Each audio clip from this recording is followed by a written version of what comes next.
Hello good evening everyone, स्वागत है आप सभी का आपके यूट्यूब चैनल साइंस संग्रह में। फटाफट से साथियों जुड़ जाएंगे क्योंकि आज का जो सेशन है ना बड़ी ही झकास होने वाला है। महादेव की कृपा है, महादेव की कृपा से हम लोग आज पढ़ने वाले हैं और बहुत अच्छी बात है कि आज हम लोग उन्हीं के बारे में चर्चा भी करेंगे। ये जो चैप्टर आप देख रहे हैं ना क्लास 12 की हिंदी 100 मार्क्स बिहार बोर्ड का चैप्टर है जिसका नाम है अर्धनारीश्वर। क्या नाम है? अर्धनारीश्वर। फटाफट से सारे कोई आ जाएंगे, जल्दी से जुड़ जाएंगे। थोड़ा सा लेट हुआ है, 5 मिनट लेट हुई इसलिए क्योंकि अभी जस्ट केमिस्ट्री की क्लासेस खत्म हुआ और थोड़ा सा सेटअप होने में तो थोड़ा सा लग ही जाता है ना। जल्दी से सारे कोई जुड़ जाओ, सारे कोई जुड़ जाओ प्यारे साथियों, फटाफट से सबको जुड़ जाओ और वीडियो को लाइक कर दो। तब तक मैं थोड़ा अपना गला गीला कर लूं, है ना।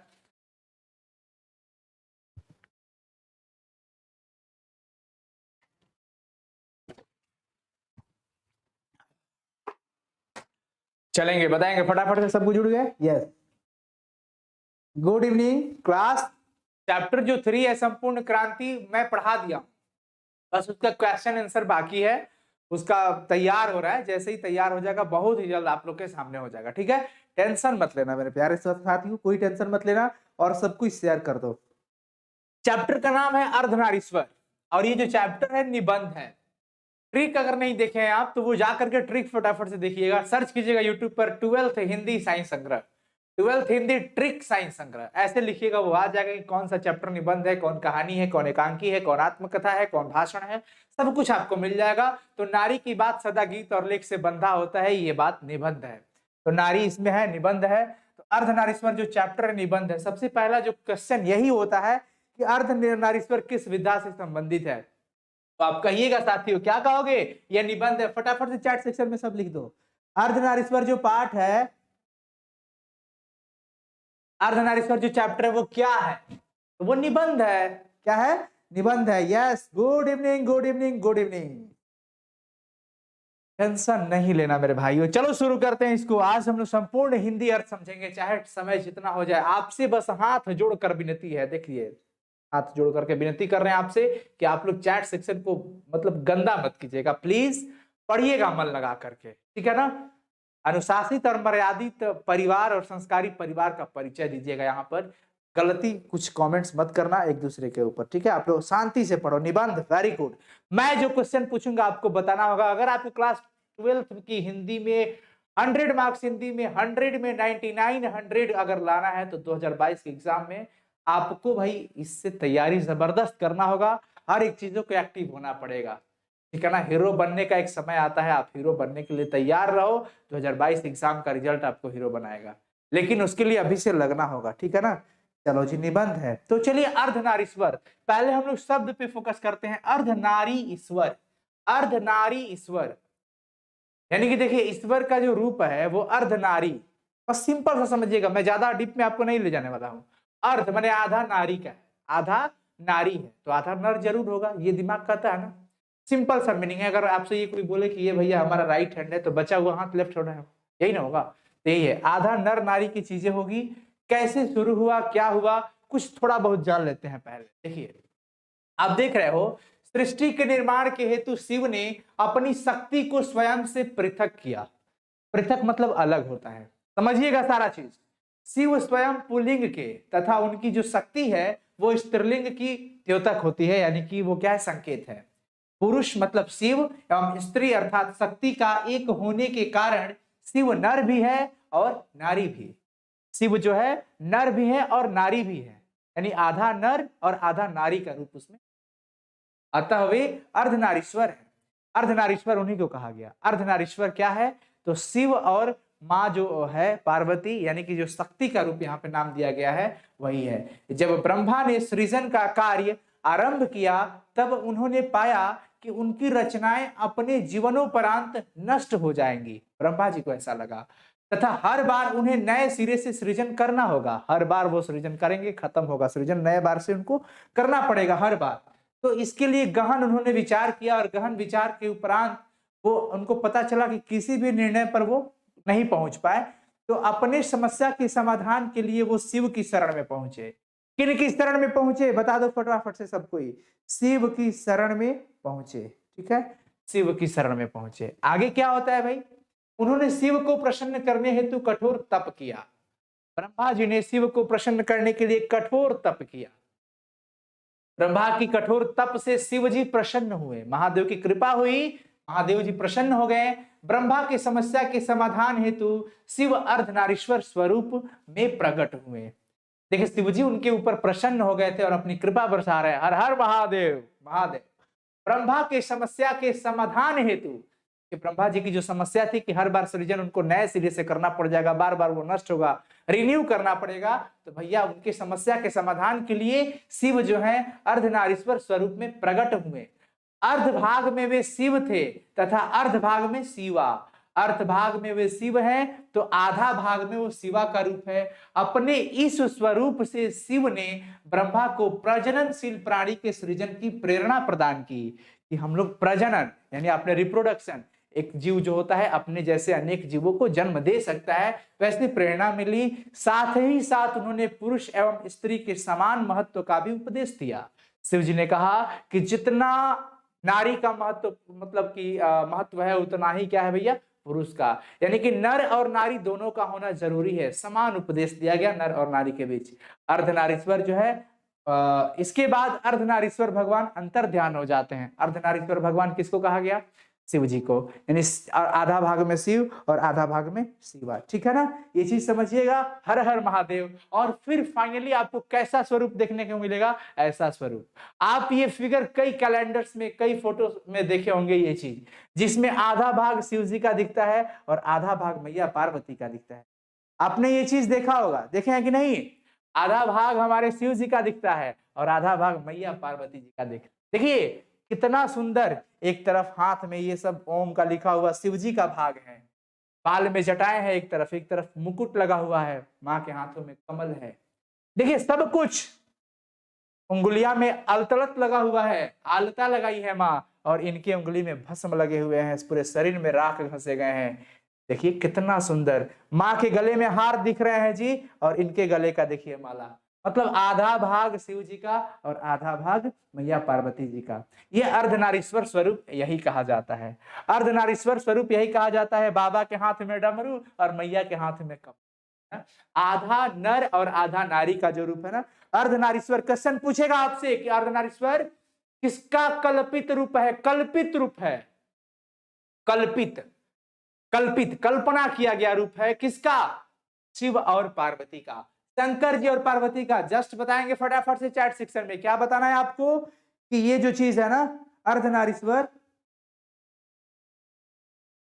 कॉमर्स हिंदी में कब से चालू होगा? जल्दी चालू होगा, टेंशन मत लो आप लोग। लगातार देखिए हम बैठे नहीं है भाई मेरे, हम आपके लिए कहीं ना कहीं जरूर सेटलमेंट में बातचीत चल रही है सबसे।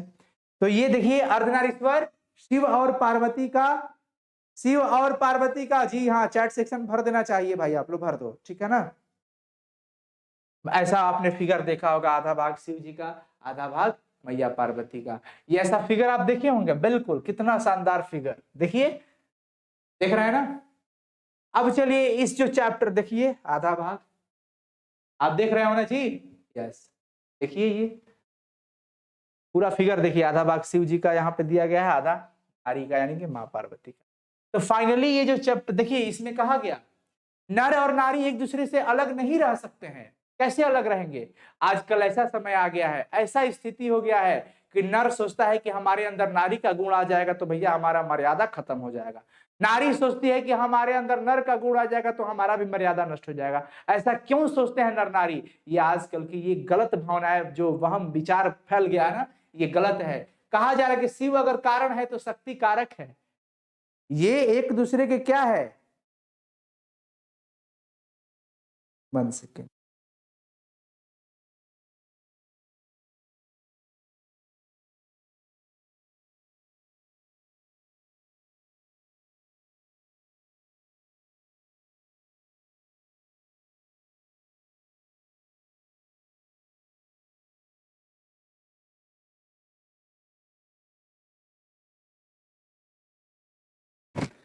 ठीक है ना, ध्यान रखिएगा आप लोग। तो कैसे कहोगे? शिव अगर कारण है तो शक्ति कारक है। शिव संकल्प करते हैं तो शक्ति संकल्प की सिद्धि है। शक्ति अगर जागृत अवस्था में है, जगी हुई है, तो शिव सुषुप्ता अवस्था में है, सोए हुए हैं। शक्ति अगर मस्तिष्क है तो शिव हृदय है। शिव अगर ब्रह्मा है तो शक्ति सरस्वती है। शिव अगर विष्णु है तो शक्ति लक्ष्मी है। शिव महादेव है तो शक्ति पार्वती है। शिव अगर रुद्र है तो शक्ति महाकाली है। शिव सागर के जल समान है तो शक्ति सागर की लहर है। एक दूसरे के बिना कैसे रहेंगे? नर और नारी की समानता है। नर अगर नारी का गुण लेता है और ये सोचता है कि हमारे अंदर नारी का गुण आ जाएगा तो मैं मर्यादाहीन हो जाऊंगा, हमारी मर्यादा खत्म, ऐसा कुछ नहीं होता। कैसे हम स्त्री से बच सकते हैं भाई? सुबह से शाम तक हम जितने भी वर्ड्स का इस्तेमाल करते हैं वो स्त्रीलिंग शब्द होते हैं। सुबह होते ही उषा शब्द का प्रयोग करते हैं। उषा क्या है? उषा क्या है बताइए? उषा, उषा जो कि एक स्त्रीलिंग शब्द है ना। इसी तरह से शाम होता है तो संध्या कहते हैं, रात का समय निशा कहते हैं, संध्या, निशा, उषा, ये सब स्त्रीलिंग है। आप स्त्रियों से कैसे बच सकते हैं? हर अलग अलग रूपों में, माँ, बहन, पत्नी, भाभी, हर रिश्ते में स्त्री के साथ जुड़ना पड़ेगा आपको, नारी को आपके साथ कनेक्ट करना पड़ेगा, ठीक है ना। इस चीज को समझिएगा आप लोग। अब आगे की तरफ चलते हैं। इस जो चैप्टर के राइटर है हमारे देश में क्रांति का बिगुल बजाने वाले कवि रामधारी सिंह दिनकर। आइए इनका जीवन परिचय समझते हैं। रामधारी सिंह दिनकर जो कि इसी बिहार की धरती से जन्म लिए थे और पूरे देश में क्रांति की लहर फहराए थे। क्रांतिकारी, क्रांति का बिगुल बजाने वाले कवि हैं रामधारी सिंह दिनकर। आइए इनका जीवन परिचय हम लोग जानते हैं कि क्या इनका जीवन का परिचय है, ठीक है। आप लोग प्लीज सारे कोई एक बार चैट सेक्शन में ये बताइए कि इनका नाम लिखिएगा रामधारी सिंह दिनकर, बिकॉज आप लिखोगे तो आपकी एक्यूरेसी बढ़ेगी। मैं इतना जानता हूं भाई, प्रैक्टिस करने से मैं पीछे नहीं हटता, आपको भी पीछे नहीं हटने देंगे। और प्लीज एक बार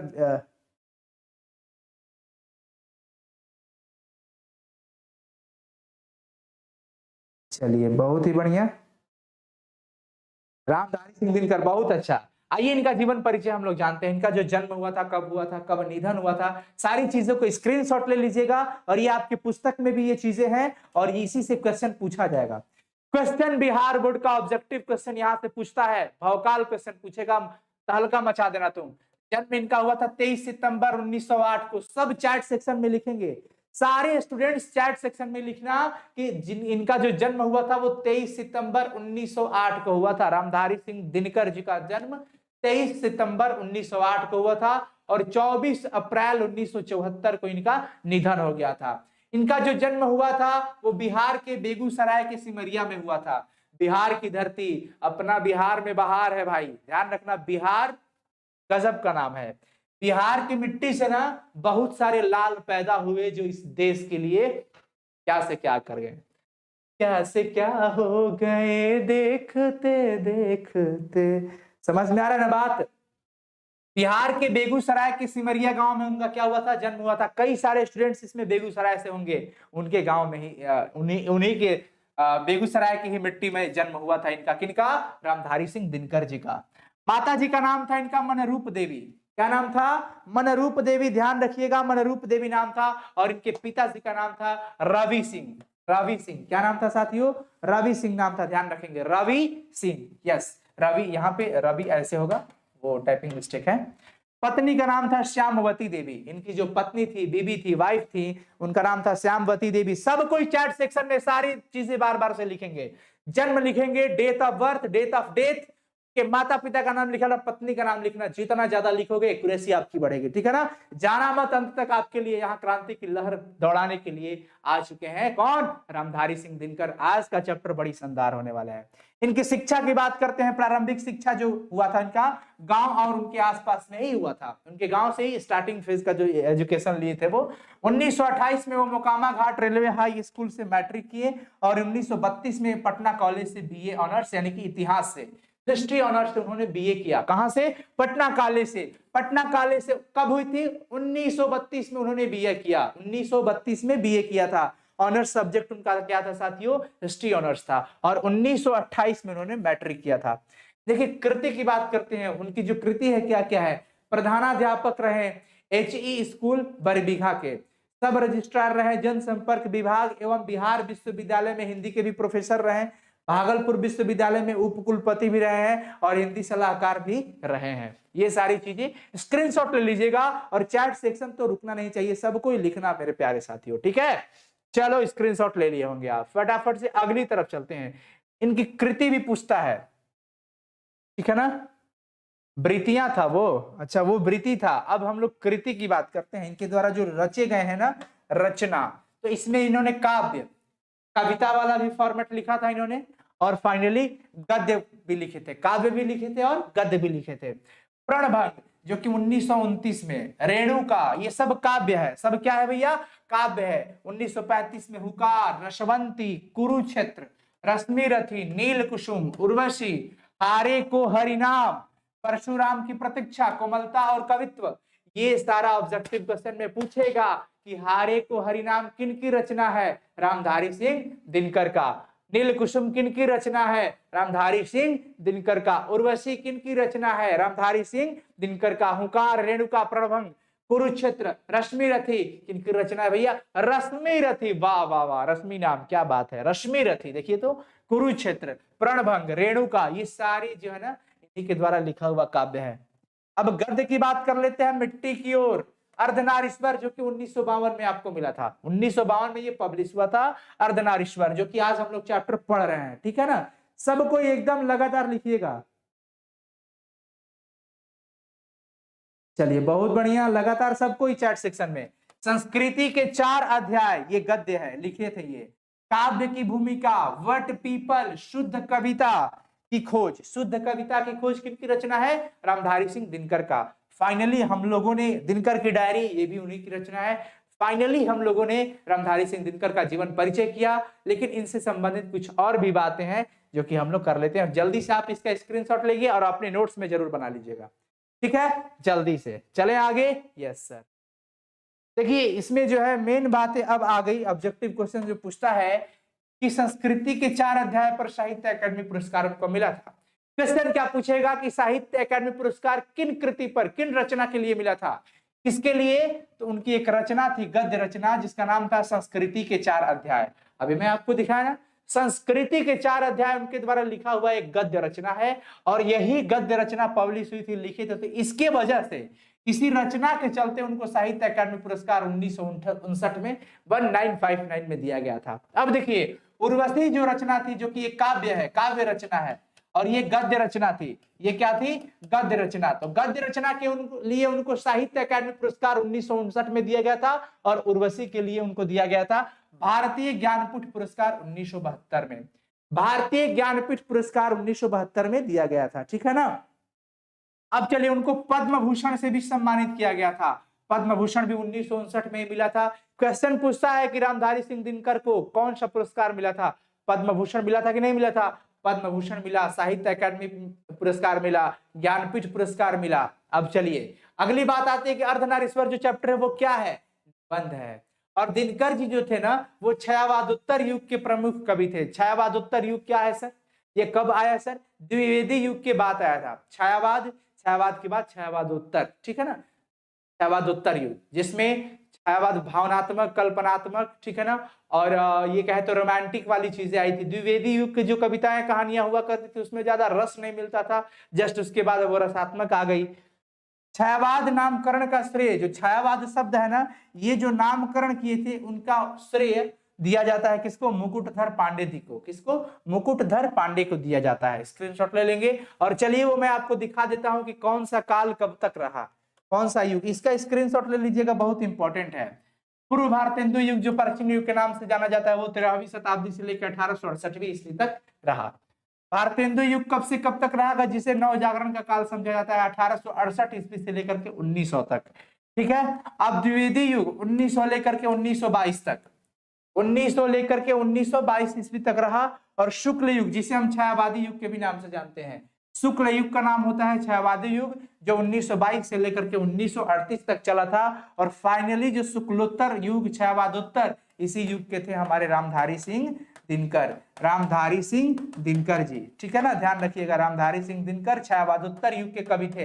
पूछेगा किस युग के? तो छायावादोत्तर युग, जो कि 1938 से लेकर के अब तक, ठीक है। ध्यान रखेंगे सब कोई। स्क्रीनशॉट ले लीजिएगा आप भी इसका। चलते हैं आगे। अब हम लोग चैप्टर को शुरू करते हैं। चैप्टर है, हम लोग पढ़ते हैं चैप्टर को, ठीक है। ध्यान रखिएगा आप सबको। चैप्टर है अर्धनारीश्वर। अब हम फटाफट से पढ़ाएंगे, आप सबको हमारी बातों को शांति से सुनिएगा, और जो पूछूंगा वो आप बताते चलना। जो मैं आपसे पूछूंगा बताइएगा।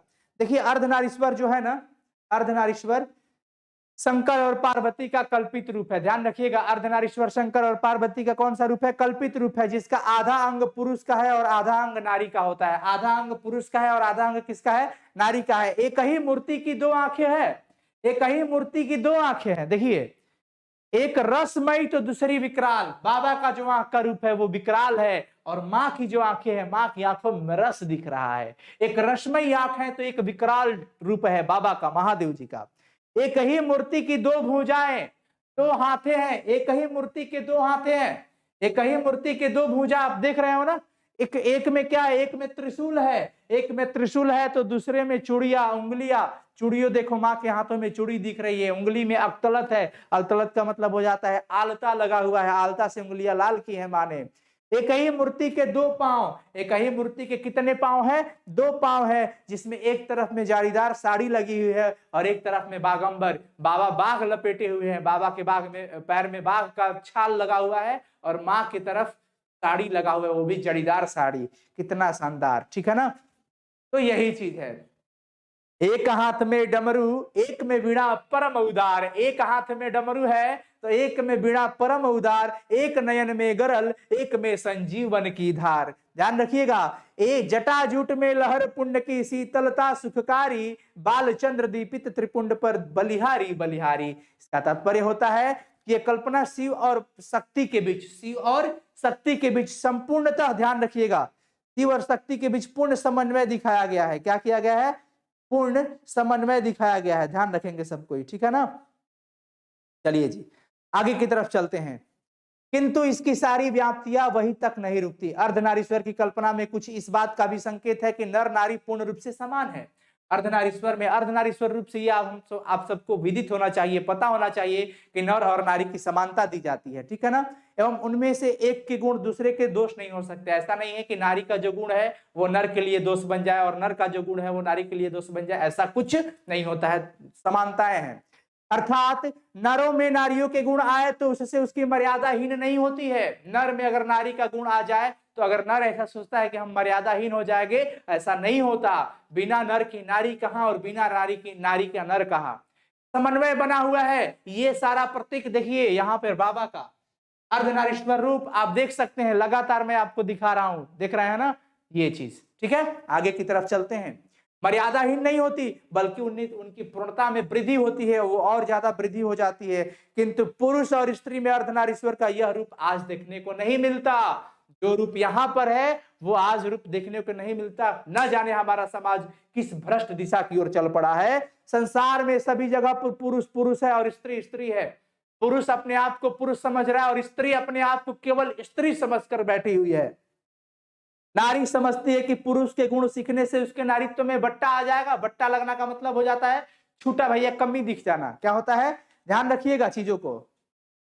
अगर मैं आपसे पूछूं कि बट्टा लगाना का अर्थ क्या होता है तो क्या कहोगे? हानि पहुंचाना। बताओ, चैट सेक्शन में सब कोई लिखेंगे बट्टा लगाने का अर्थ क्या होता है? हानि पहुंचाना। चैट सेक्शन में सब कोई लिखो बट्टा लगाना का अर्थ क्या होता है। मुहावरा में भी क्वेश्चन पूछा है, ये पूछेगा भी। नारी सोचती है कि अगर हमारे के अंदर पुरुष का गुण आ जाए तो हमारा भैया हानि हो जाएगा, ऐसा कुछ नहीं होता। इसी प्रकार पुरुष भी यही सोचता है कि अगर हमारे अंदर स्त्री का गुण आ जाएगा तो हम अस्त्रैव कहलाएंगे, नारीत्व में आ जाएंगे, हम मर्यादाहीन हो जाएगा। अरे मत डरो भाई, ऐसा कुछ नहीं होता है। स्त्री और पुरुष के गुणों के बीच एक प्रकार का विभाजन हो गया है आज के समाज में। आज के समाज में क्वालिटी बेसिस प्रॉपर्टीज को, क्वालिटी को बांट दिया गया कि ये पुरुष तो ये स्त्री, नर नारी। अरे भैया ऐसा क्यों? न जाने हमारा समाज किस दिशा की तरफ बह रहा है। किंतु ऐसा लगता है कि गुणों का बंटवारा करते समय पुरुष ने नारी से उसकी राय नहीं पूछी थी। आज के समाज को, आज की परिस्थिति को देख करके ऐसा लगता है कि नर जब कर्म को बांट रहा था, जब गुणों को बांट रहा था, तो गुणों को जब बांट रहा था ना, तो वो नारी से एक सवाल तक भी नहीं पूछा था कि उनके राय तक नहीं जाने थे और विचार तक नहीं जाने थे। ऐसा लग रहा है नर जिस स्थिति में अपना गुण का बंटवारा किया था, उस स्थिति में नारी से बिना विचार लिए ही पूछ लिया था, बांट लिया था। अपने मन से उसने जहां चाहा अपना अधिकार ले लिया और अपने मन से जहां चाहा अपनी नारियों को बिठा दिया। देखिए, नारी को बैठा दिया ऐसे ऐसे जगह कि वो कुछ नहीं कर सकती, वो पर्दे में रह सकती, दिस दैट सब कुछ। स्वयं तो वह वृक्ष बन बैठा, नारी को उसने लता बना दिया। अपने वृक्ष बन गया और नारी को लता समझ के बना दिया। देखिए क्या है ये सारी चीजें। स्वयं वह वृंत बन गया, स्वयं वह क्या बन गया, वृंत बन गया। समझिए, वृंत का मतलब डाली बन गया, और नारी को उसका क्या बना दिया, कली मान लिया, कि नारिया सिर्फ कली है, कोमल है, बस यही समझिए। अब जितना स्ट्रांग चीजें है वो अपने आप को मानता है, और नारी को पहले से ही कमजोर बना करके रख दिया। ये ठीक है, बात को समझिएगा सब कोई। अब चलिए, तब से धूप पुरुष है और चांदनी नारी रही है, ग्रीष्म नर है तो वर्षा मादा रही है। देखिए, हर कठिन चीजों में हर अपने आप को मजबूती शो किया गया है इसमें पुरुष को, कि धूप पुरुष है, धूप कड़ा होता है भैया, तो पुरुष धूप है। लेकिन चांदनी किसको कहा गया, नारी को कहा गया। बस तुम चमकोगी, चांदनी रहो, अरे बाप रे बाप, तुमको धूप नहीं लगना चाहिए दादा। ग्रीष्म गर्मी अगर नर है तो वर्षा की तरह कौन है, मादा है, यानी कि नारी हो गई। विचार अगर पति है तो भावना पत्नी रही है। पति अगर विचार है तो भावना क्या है, पत्नी है। क्वेश्चन पूछता है कि यदि पति विचार है तो पत्नी क्या है, ऑप्शन में भावना देगा, लगा देना, सब कोई गलती मत करना। मैं क्या बताया कि क्वेश्चन में पूछेगा कि यदि पति विचार है तो पत्नी क्या है, क्या कहोगे, क्या कहोगे, भावना है। जहां भी कर्म का कोई क्षेत्र है, अधिकार की कोई भूमि है, सत्ता का कोई सीधा उत्स है, उस पर कब्जा नारी का नहीं। जहां भी कोई अधिकार है वहां नारी का कब्जा नहीं, वहां सिर्फ नर का कब्जा है। क्यों, क्या हो गया आज के समाज को, किस तरह के हालात बना दिए गए हैं। नर है विधाता का मुख्य तंतु है जो वस्त्र बुनकर तैयार करता है, नारी का काम उस वस्त्र पर छींटे डालना है। नर कहता है कि बस इस तरह के वस्त्र हम बनाएंगे और तुम बस उस वस्त्र पर फूल की कलियां बनाता, मतलब एक होता है ना छींटे डालना। मतलब नारी को यहाँ पर बस वही काम दिया जा रहा है जो बहुत ही कमजोर का, एक शक्तिहीन का प्रतीक हो, जो आज का माहौल हो गया है, जो आज का समय हो गया है। और यही रूप देखिए, यहां पर समानता दिखाया जा रहा है कि नर और नारी बिना एक दूसरे के वो अधूरे हैं। अरे एक बेटा मां के बिना अधूरा है, एक पत्नी पति के बिना अधूरी है, एक बहन भाई के बिना अधूरा है, अधूरी है, भाई बहन के बिना। हर रिश्ते में नर नारी के साथ जुड़ा हुआ है। फिर भी आज हम लोग एक लेवल पे कैटेगराइज कर दिए हैं, नर को अलग रूप दे दिए हैं, नारी को अलग रूप दे दिए हैं। ऐसा क्यों, नर अगर कुदाल चलाने वाला है तो नारी, नारी क्या है, मिट्टी तोड़कर अन्न, देखिए क्या है, नर है कुदाल चलाने वाला बलशाली किसान। नर अपने आप को बलशाली समझता है, किसान समझता है, मैं कुदाल चलाऊंगा, मिट्टी तोड़ूंगा, अन्न उपजाऊंगा। लेकिन नारी का काम है बस अरोचना परोचना, अछोरना पछोरना। छोरना पछोरना मतलब कि उसको जाकर के तुम फटको, बीनो, डालो, सब कुछ, बस घरे आ गया तो घर का काम तुम कर। मतलब इनको एक पिंजड़ा में डाल दिया गया। नर है नदियों का वेगमय प्रवाह, तो नारी उसमें लहर बनकर उठती गिरती रहती है।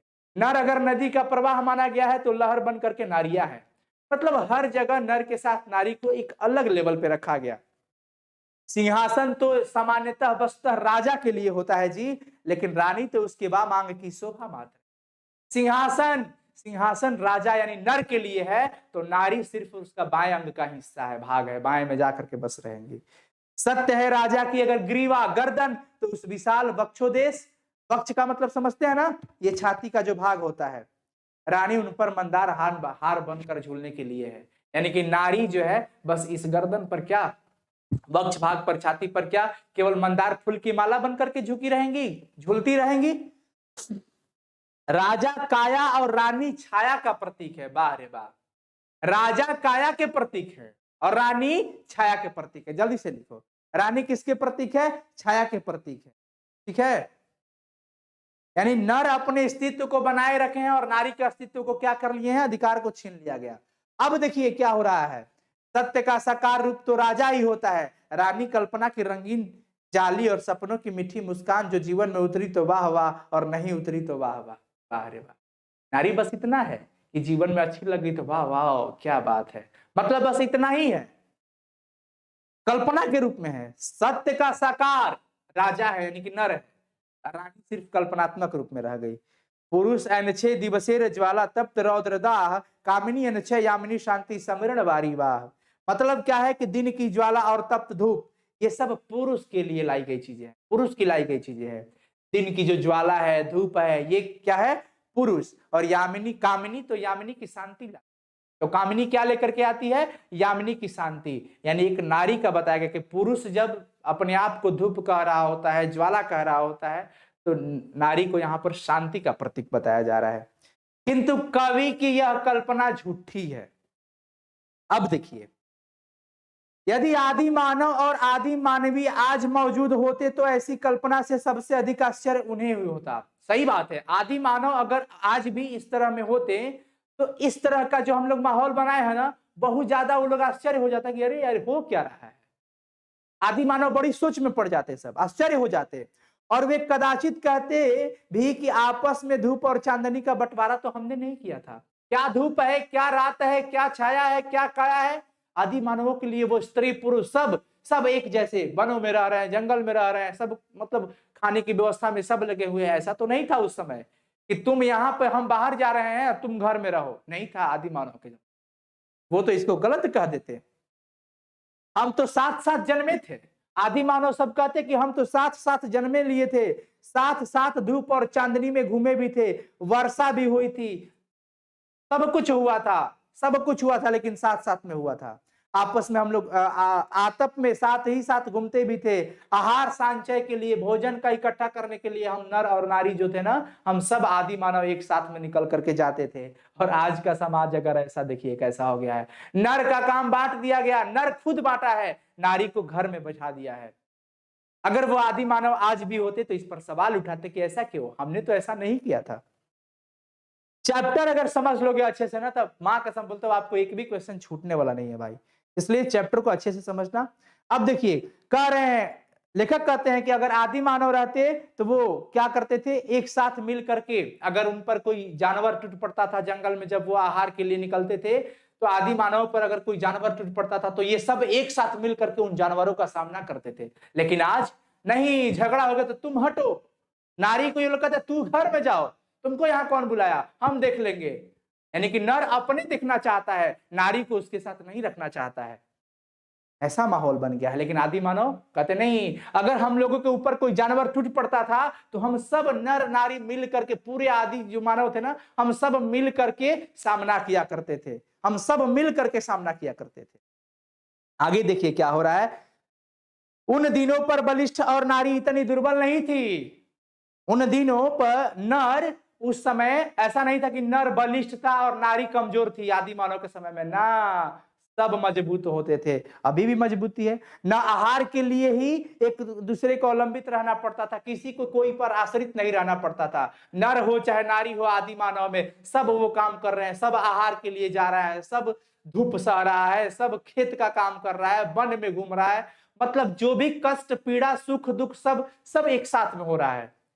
लेकिन आज बंटवारा कर दिया गया है। बाहर है हमारा नारी की पराधीनता, नारी की, आज की जो नारियां है ना, ये पराधीन है, ये एक दूसरे पर निर्भर हो गई है, पर के अधीन, दूसरे के अंडर में हो गई है, दूसरे पर निर्भर हो गई है। लेकिन ये कब से ऐसा हुआ, जब मानव जाति ने कृषि का आविष्कार किया। तो नारी की पराधीनता का शुरुआत कब हुआ, प्रारंभ कब हुआ बताओ, जब जब कृषि का आविष्कार हुआ।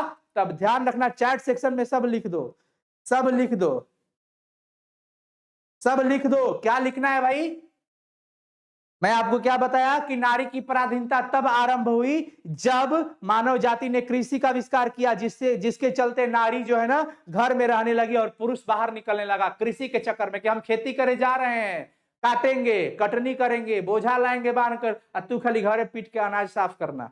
ऐसा हो गया है। यहां से जिंदगी दो टुकड़ों में बट गई साहब। घर का जीवन सीमित रहा और बाहर का जीवन असीमित। बाहर नर घूम रहा है, नर के घूमने के लिए एकदम चारों तरफ खुलेआम है, और नारियों को रख दिया बंद कोठरी में, घर में रख दिया कि तुम घर में ही रहो, तुम्हारा संसार यही है, तुम्हारा जीवन यही है, तुम्हारी मर्यादाएं बस घर में ही है।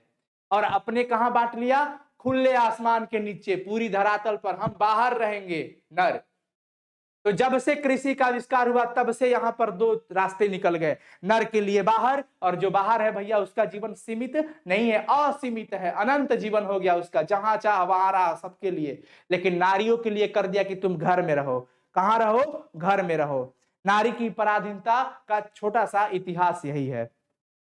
नर और मादा पशुओं में भी तो थे, और पक्षियों में भी नर मादा होते हैं, पशु में भी होते हैं, किंतु पशु और पक्षी ने अपनी मादाओं पर आर्थिक व्यवस्था नहीं ला दी। पशु पक्षी में ऐसा नहीं है कि तुम यहां रहो तुम वहां रहो, जो कि मनुष्य कर रहा है। लेकिन मनुष्य की मादा पर यह पराधीनता आपसे आप लद गई, खुद लदते चल गई मनुष्य में। और इस पराधीनता ने नर नारी के से वह सहज दृष्टि भी छीन ली जिससे नर पक्षी अपनी मादा को या मादा अपने नर को देखती है। सही बात है, कृषि का विकास सभ्यता का पहला सोपान था, किंतु इस पहली ही सीढ़ी पर सभ्यता ने मनुष्य से भारी कीमत वसूल कर ली। एक सबसे बड़ी हमारे लिए बहुत अच्छी बात हुई थी कि हमने कृषि का आविष्कार किया, लेकिन दूसरी तरफ हमने नारी की पराधीनता करके एक बहुत बड़ा चीज खो भी दिया हमने। ध्यान रखिएगा, ऐसा इस तरह से हो गया है, कितना हमने सभ्यता बहुत भारी कीमत का हमें चुकाना पड़ा है। आज प्रत्येक पुरुष अपनी पत्नी को फूलों से आनंदमय भार समझता है। बस समझता है कि मेरी पत्नी है, मेरी बीवी है, फूल जैसी है, कोमल, बस उसको आनंद के लिए रखा जाता है। प्रत्येक पत्नी अपने पति को बहुत कुछ उसी दृष्टि से दिखती है जिस दृष्टि से लता अपने वृक्ष को देखती है, क्योंकि नर अपने को वृक्ष मान लिया है तो उसमें से निकली लताएं, लता जो है ना, उसकी लता वो नारी हो गई है, बस आनंद के लिए है। इस पराधीनता के कारण नारी अपने अस्तित्व की अधिकारिणी नहीं रही। इस तरह का पराधीन कर दिया गया नारियों को, इस तरह का उनको लाद दिया गया बोझ कि वो पराधीन रह गई और उनका अपना अस्तित्व खत्म होने लगा। उनके सुख और दुख, प्रतिष्ठा अप्रतिष्ठा, यहां तक कि जीवन और मरण पुरुष की मर्जी पे हो गया। पुरुष जैसे रखबा भैया, तू जैसे रखो इससे हम रह। नारी लोग बोलती हैं, नारी लोग का ये हो गया है कि जैसे आप रखेंगे वैसे हम रहने वाले हैं। अब सारा कुछ सुख दीजिएगा आप ही, दुख दीजिएगा आप ही, सब कुछ जैसे आप रखो वैसे हम रहने वाले हैं। हमारा तो जीवन मरण जो भी होगा जीवन आप ही के साथ है। लो, उसका सारा मूल्य इस बात पर जा ठहरा कि पुरुषों को उसकी कोई आवश्यकता है या नहीं, पुरुष की कोई आवश्यकता है या नहीं, इस बात पर डिपेंड है। इसी से नारी की पद मर्यादा प्रवृत्ति मार्ग के प्रचार से उठती और निवृत्ति मार्ग के प्रचार से गिरती रही है। प्रवृत्ति मार्ग क्या होता है? जो जीवन की सत्यता को, जीवन की राहों को क्या करता है? एक्सेप्ट करता है, स्वीकार करता है। क्या करता है? स्वीकार करता है। समझिएगा बातों को। प्रवृत्त मार्ग का अर्थ होता है गृहस्थ जीवन को स्वीकार करना, यानी कि शादी विवाह करने ला, ठीक है ना। गृहस्थ जीवन को जो स्वीकार कर रहा है वही प्रवृत्त मार्ग हो गया। और जो निवृत्त मार्ग है इसका मतलब कि वो गृहस्थ जीवन को स्वीकार नहीं कर रहा है, वो बिना शादी विवाह का है। इस तरह का भी स्थिति आ गई। जो प्रवृत्ति मार्ग हुए, यानी कि जिन्होंने भैया गृहस्थ जीवन में गया, उन्होंने नारी को गले से लगा लिया, क्योंकि जीवन से वे आनंद चाहते थे। देखिए, जो लोग शादी विवाह की दुनिया में आए, जो गृहस्थ जीवन, जो गृहस्थ परिवार से जुड़े, वो नारी को एक्सेप्ट किए, स्वीकार किए। और जो निवृत्ति मार्ग में है वो तो नारी के ऊपर थोप रहे हैं, न जाने क्या क्या हो रहे हैं, क्या क्या बोल रहे हैं। किंतु जिन्होंने निवृत्ति मार्ग हुआ, उन्होंने क्या किया? नारी को अपने से अलग ढकेल दिया। वो कहता है कि हमारे जीवन में नारी का कभी एंट्री नहीं होगा, क्योंकि नारी उनके किसी काम की चीज नहीं थी। प्राचीन विश्व में जब व्यक्तिक मुक्ति की खोज मनुष्य जीवन की सबसे बड़ी साधना मानी जाने लगी, तब झुंड के झुंड विवाहित लोग संन्यास लेने लगे और उनकी अभागिनी पत्नियों के सिर पर जीवित वैधव्य का पहाड़ टूटने लगा। ऐसा प्राचीन समय में हुआ था कि सारे के सारे विवाहित लोग संन्यास बनने लगे, पत्नियों को छोड़ने लगे, और पत्नी के ऊपर पहाड़ टूट रहा है भाई दुखों का। जरा उन आंसुओं की कल्पना कीजिए, पत्नियों के बारे में सोचिए, उन स्त्रियों के बारे में सोचिए, उनके आंसुओं की कल्पना कीजिए जो उन अभागिनियों की आंखों से बहते होंगे, जिनके पति परमार्थ लाभ के लिए उनका त्याग कर देता था। बताइए वो किस तरह का पति है। जरा उस बेबसी को ध्यान में लाइए, उस मजबूरी को देखिए जो आपने मतलब क्या किया स्त्रियों के साथ, नारियों के साथ आपने क्या किया है? अब क्या ऐसी मजबूरी थी जिसकी वजह से आप सन्यास बन जाते हैं? क्या है? आप कितने कठोर हैं, कितने आप साहसी हो गए हैं, कितने बड़े वीर हो गए हैं आप हैं? नारी को, हाय रे नारी जा, जो इन परिस्थितियों से हार कर बेचारी हार जाती है, स्वेच्छया अपने आप को सचमुच ही पुण्य की बाधा और पाप की खान मानकर पछाड़ खाकर रह जाती है। केवल पछतावा कि मैं सबसे अभागिन हूं, मैं पुण्य की बाधा हूं, पाप की खान मैं ही हूं, ये सिर्फ स्त्रियां मजबूर होकर के यही सोच करके वो रह जाती है। अंततः बुद्ध और महावीर ने कृपा करके नारियों को भी भिक्षुणी होने का अधिकार दिया था। क्वेश्चन पूछेगा कि बुद्ध और महावीर ने नारियों को क्या होने का अधिकार दिया था? भिक्षुणी होने का। क्या होने का अधिकार दिया था? ध्यान रखिएगा, भिक्षुणी होने का अधिकार दिया था। भिक्षुणी होने का अधिकार दिया था कौन? बुद्ध और महावीर ने। क्वेश्चन बनेगा आपसे, ऑब्जेक्टिव में पूछा जाएगा, आप बता दीजिएगा। किंतु यह अधिकार भी नारी के हाथ सुरक्षित नहीं रह सका। देखिए, ऐसा हुआ कि यह भी अधिकार जो है ना, वो नारी के हाथ सुरक्षित नहीं रहा। क्या हुआ? जैनों के बीच जब दिगंबर संप्रदाय निकला, तब धर्मीचार्य नारियों की भिक्षुणी होने वाली बात से घबरा गए थे और धर्म पुस्तक में उन्होंने एक नया नियम डाल दिया। वो घबरा गए।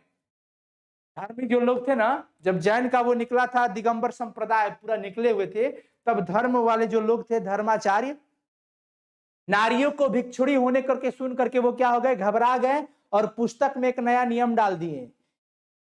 नियम क्या डाला कि नारियों का भिक्षुणी होना व्यर्थ है। नारी अगर भिखारिन बनती है तो व्यर्थ है, बेकार है, क्योंकि मोक्ष नारी जीवन में नहीं मिल सकता। अबू भैया बोल के चल गए कि नारी जीवन में तो मोक्ष मिल ही नहीं सकता। अब कब मिलेगा, तो जब ये नर बनेंगी ना, नर में जन्म लेंगी, तब इनका क्या होगा, मोक्ष होगा। अब बताओ ऐसा कौन होता है नियम है? बताइए, धर्म संप्रदाय में इन्होंने लिख दिया कि मोक्ष नारी जीवन में नहीं मिल सकता, नारियां घर में ही रहकर दान पुण्य करो, इस दिन की प्रतीक्षा करो जब तुम्हारा जन्म पुरुष योनि में होगा, तब तुम्हारी मुक्ति मिलेगी। उन्होंने ऐसा नियम लिख दिया पुस्तक में कि नारियों का भिक्षुणी होना बेकार है, व्यर्थ है। क्यों? क्योंकि इनको कभी मुक्ति नहीं मिल सकता है नारी जीवन में। घरे में बैठा रहे लोग, आनंद लो लोग अपन जीवन के, इंतजार करो कि जब तुम्हारा पुरुष योनि में जन्म होगा ना, तब तुम्हारी मुक्ति मिलेगी। बताइए, इस तरह का मतलब हमारे देश में हुआ करता था पहले। अब देखिए, जब वे पुरुष होकर जन्मेंगी ना, और संन्यास वे तभी ले सकेंगी और तभी उनको मुक्ति मिलेगा। लो, जब पुरुष में होंगी तभी इनको मुक्ति मिलेगा, अदरवाइज मुक्ति नहीं मिलेगा। ऐसे ही घर बैठा रहो।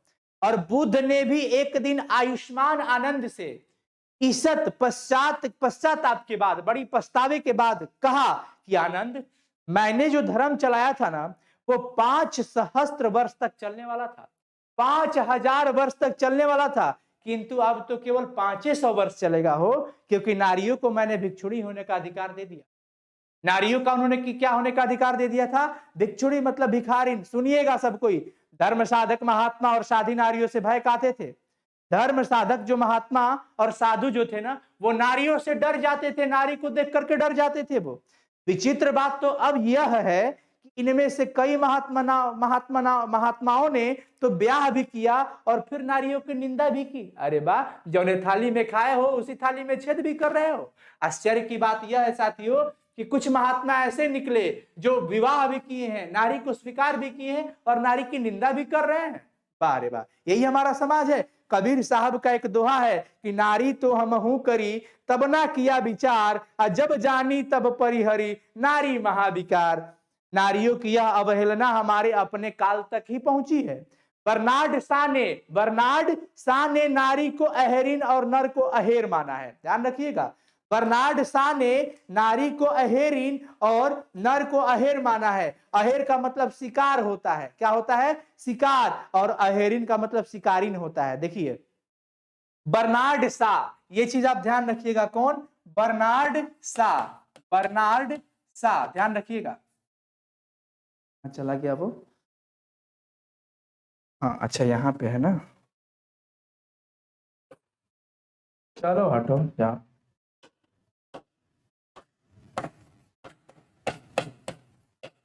बर्नार्ड शा ने नर को अहेर कहा था। नर को क्या कहा था? अहेर कहा था। और नारी को कहा था कि ये लोग अहेरिन है, शिकारिन है। बताइए, नर शिकार, ठीक है। तात्पर्य यह है कि अहेर को अहेरिन के पास से बचकर चलना चाहिए। नारियों को इस तरह से कहा कि नारियों से पुरुष को बच करके चलना चाहिए, अहेर को अहेरिन से बच करके चलना चाहिए। बहुत नीचे के स्तर पर कुछ ऐसी भी प्रतिक्रिया उन कवियों की भी है जो नारी को नागिन कहते थे, जादूगरनी कहते थे।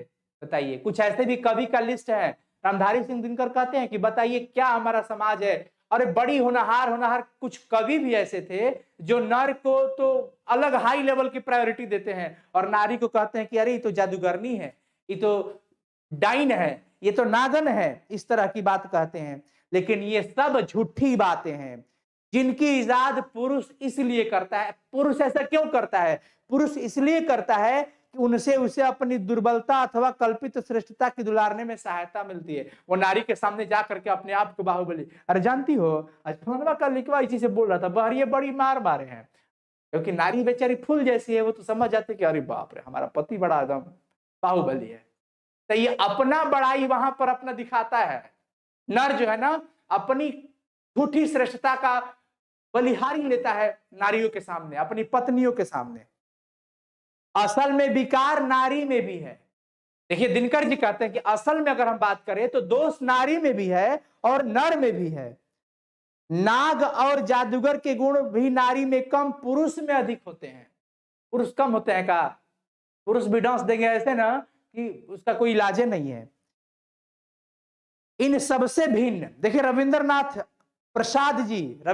जी, प्रसाद जी और प्रेमचंद जैसे कवियों और कुछ रोमांटिक चिंतकों में नारी का जो रूप प्रकट हुआ है, सुनिए, वो लोग अर्धनारीश्वर नहीं कहते हैं। वो क्या कहते हैं? प्रेमचंद जी का कहना क्या था नारी के विषय में? प्रेमचंद जी क्या कहते थे कि पुरुष जब नारी का गुण लेता है तो वह देवता बन जाता है। अब सुनिए प्रेमचंद जी क्या बोले थे कि जब पुरुष नारी का गुण लेता है तो देवता बन जाता है, और नारी जब पुरुष का गुण लेती है तो कदो राक्षसी हो जाती है। क्या हो जाती है? राक्षसी। क्वेश्चन पूछेगा प्रेमचंद जी के अनुसार नर जब नारी का गुण सीखता है तो क्या बन जाता है? देवता बन जाता है। बारे बार, यानी कि नर में अंदर नारी का गुण आ जाए तो वो देवता है, और नारी में नर के गुण चल जाए तो वो राक्षसी हो जाती है। ये प्रेमचंद जी का मानना था। प्रसाद जी क्या कहते थे? जयशंकर प्रसाद जी, कहा जाए कि ईड़ा वह नारी है, इसने पुरुषों के गुण सीखे, और निष्कर्ष यही निकलेगा कि प्रसाद जी भी नारी को पुरुषों के क्षेत्र से अलग रखना चाहते थे। प्रसाद जी भी नारी और नर को एक तरह से अलग कर दिए थे, नारी को मतलब निचता दिखाए थे वो। और रविंद्रनाथ जी का मत क्या था कि नारी यदि नारी है, सुधु सुधु धरणी शोभा, सुधु आली, सुधु भालोबासा, सुधु। देखो कुछ पंक्ति लिखा गया जिसका हिंदी में बता रहा हूं कि नारी की जो सार्थकता है उसकी भंगिमा के मोहम और आकर्षक होने में है। कौन थे ये? रविंद्रनाथ जी का विचार है कि नारी का मतलब बस आनंदित, मनमोहक, आकर्षक। तू बस सज धज के रह कि तेरा पति अगर आपको देखे ना तो बड़ा खुश हो जाए। केवल पृथ्वी की शोभा है आप, प्रेम की प्रतिमा है, बस आप बस यही समझिए कि आप प्रेम की मूर्ति बन गई है। आपका पति आपके पास आएंगे, आपको प्रेम करेंगे, आपकी सुंदरता देख करके मोहित हो जाएंगे, बस अतने बा पत्नी का बस यही है, नारी का यही है। ये रविंद्रनाथ जी का कहना था। कहते हैं कि कर्म कीर्ति वीर्य बल, शिक्षा दीक्षा लेकर के तुम लोग क्या करोगी? नारियों के लिए शिक्षा दीक्षा नहीं बना है, कर्म के क्षेत्र में तुम मत जाओ, ऐसा कहना था किनका? रविंद्रनाथ जी का। देखिए कितना मतलब ये गलत सोच था इन लोग का। अर्थात नारी, देखिए मेरा अनुमान है, कहते हैं दिनकर जी की, मेरा अनुमान है कि ऐसी परिस्थितियों को ललनाएं अभी भी बुरा नहीं मानती। सदियों की आदत और अभ्यास से उनका अंतर्मन भी यही कहता है कि नारी जीवन की सार्थकता पुरुष को रिझा कर रखने में है। नारी जीवन की सार्थकता पुरुष को रिझा कर रखने में है। यह सुनना उन्हें बहुत अच्छा लगता है कि नारी स्वप्न है, नारी सुगंध है, नारी पुरुष की बाह पर झूलती हुई जूही की माला है, नारी नर के वक्षस्थल पर मंदार का हार है। बस यही अच्छा लगता है नर को कि नारी देखो तुम मेरे छाती पर जो माला है ना, मंदार की फूल बन करके रहो, तुम हमारी सुगंध बन करके रहो, ठीक है ना, तुम हमारे बाह पर जूही की माला की तरफ रहो। अरे बाप रे! किंतु यही वह पराग है जिसे अधिक से अधिक उड़ेल कर हम नवयुग के पुरुष नारियों के भीतर उठने वाले स्वातंत्र के स्फुलिंगों की मंद रखना चाहते हैं। यतियों का अभिशप्त काल समाप्त हो गया, अब नारी विकारों की खान और पुरुषों की बाधा नहीं मानी जाती है। अब ये सारा चीज धीरे धीरे क्या हो रहा है? समाप्त हो रहा है। नारी अब आगे आ रही है हर क्षेत्र में। देखिए लड़कियां अभी टॉप हो रही है, लड़कियां देखिए, लड़कियां क्या हो रही है? टॉप हो रही है। पढ़ाई पढ़ाई पे फोकस मेरे साथियों। अभी चैट सेक्शन बहुत कम देखेंगे, हम आपको पढ़ाएंगे क्योंकि ये आपका एक्सप्लेनेशन है, ठीक है ना। वह प्रेरणा का उद्गम, शक्ति का स्रोत और पुरुषों की क्रांति की महौषधि हो उठी है। क्रांति का मतलब होता है थकान। क्या होता है? थकान। पुरुष नारी से अब यह कहने लगा है कि तुम्हें घर से बाहर निकलने की क्या जरूरत है, कमाने को तो मैं अकेला ही काफी हूं। पुरुष कह रहा है, सही बात है, कि तू क्या करबू कमा के, हम कमा रहे हैं ना जी, तुम घरे रहो, तुम घर में रहो। कहने लगा है कि तुम्हें घर से बाहर निकलने की जरूरत नहीं है, कमाने के तो मैं अकेला काफी हूं, तुम घर बैठे खर्च किया करना, हम पैसा भेजेंगे, तुम मालकिन बन के रहो, खर्चा करो। किंतु इतना ही यथेष्ट नहीं है। यथेष्ट का मतलब यही जरूरत योग्य नहीं है। आनंद की इतना, अब देखिए, नारी को वह अपनी क्रीड़ा की वस्तु मानता है। पुरुष जब चाहे नारी के साथ आनंद लेता है, खेलता है, मनोविनोद का साधन समझता है, अपने मन को मनाने का साधन समझता है स्त्रियों को।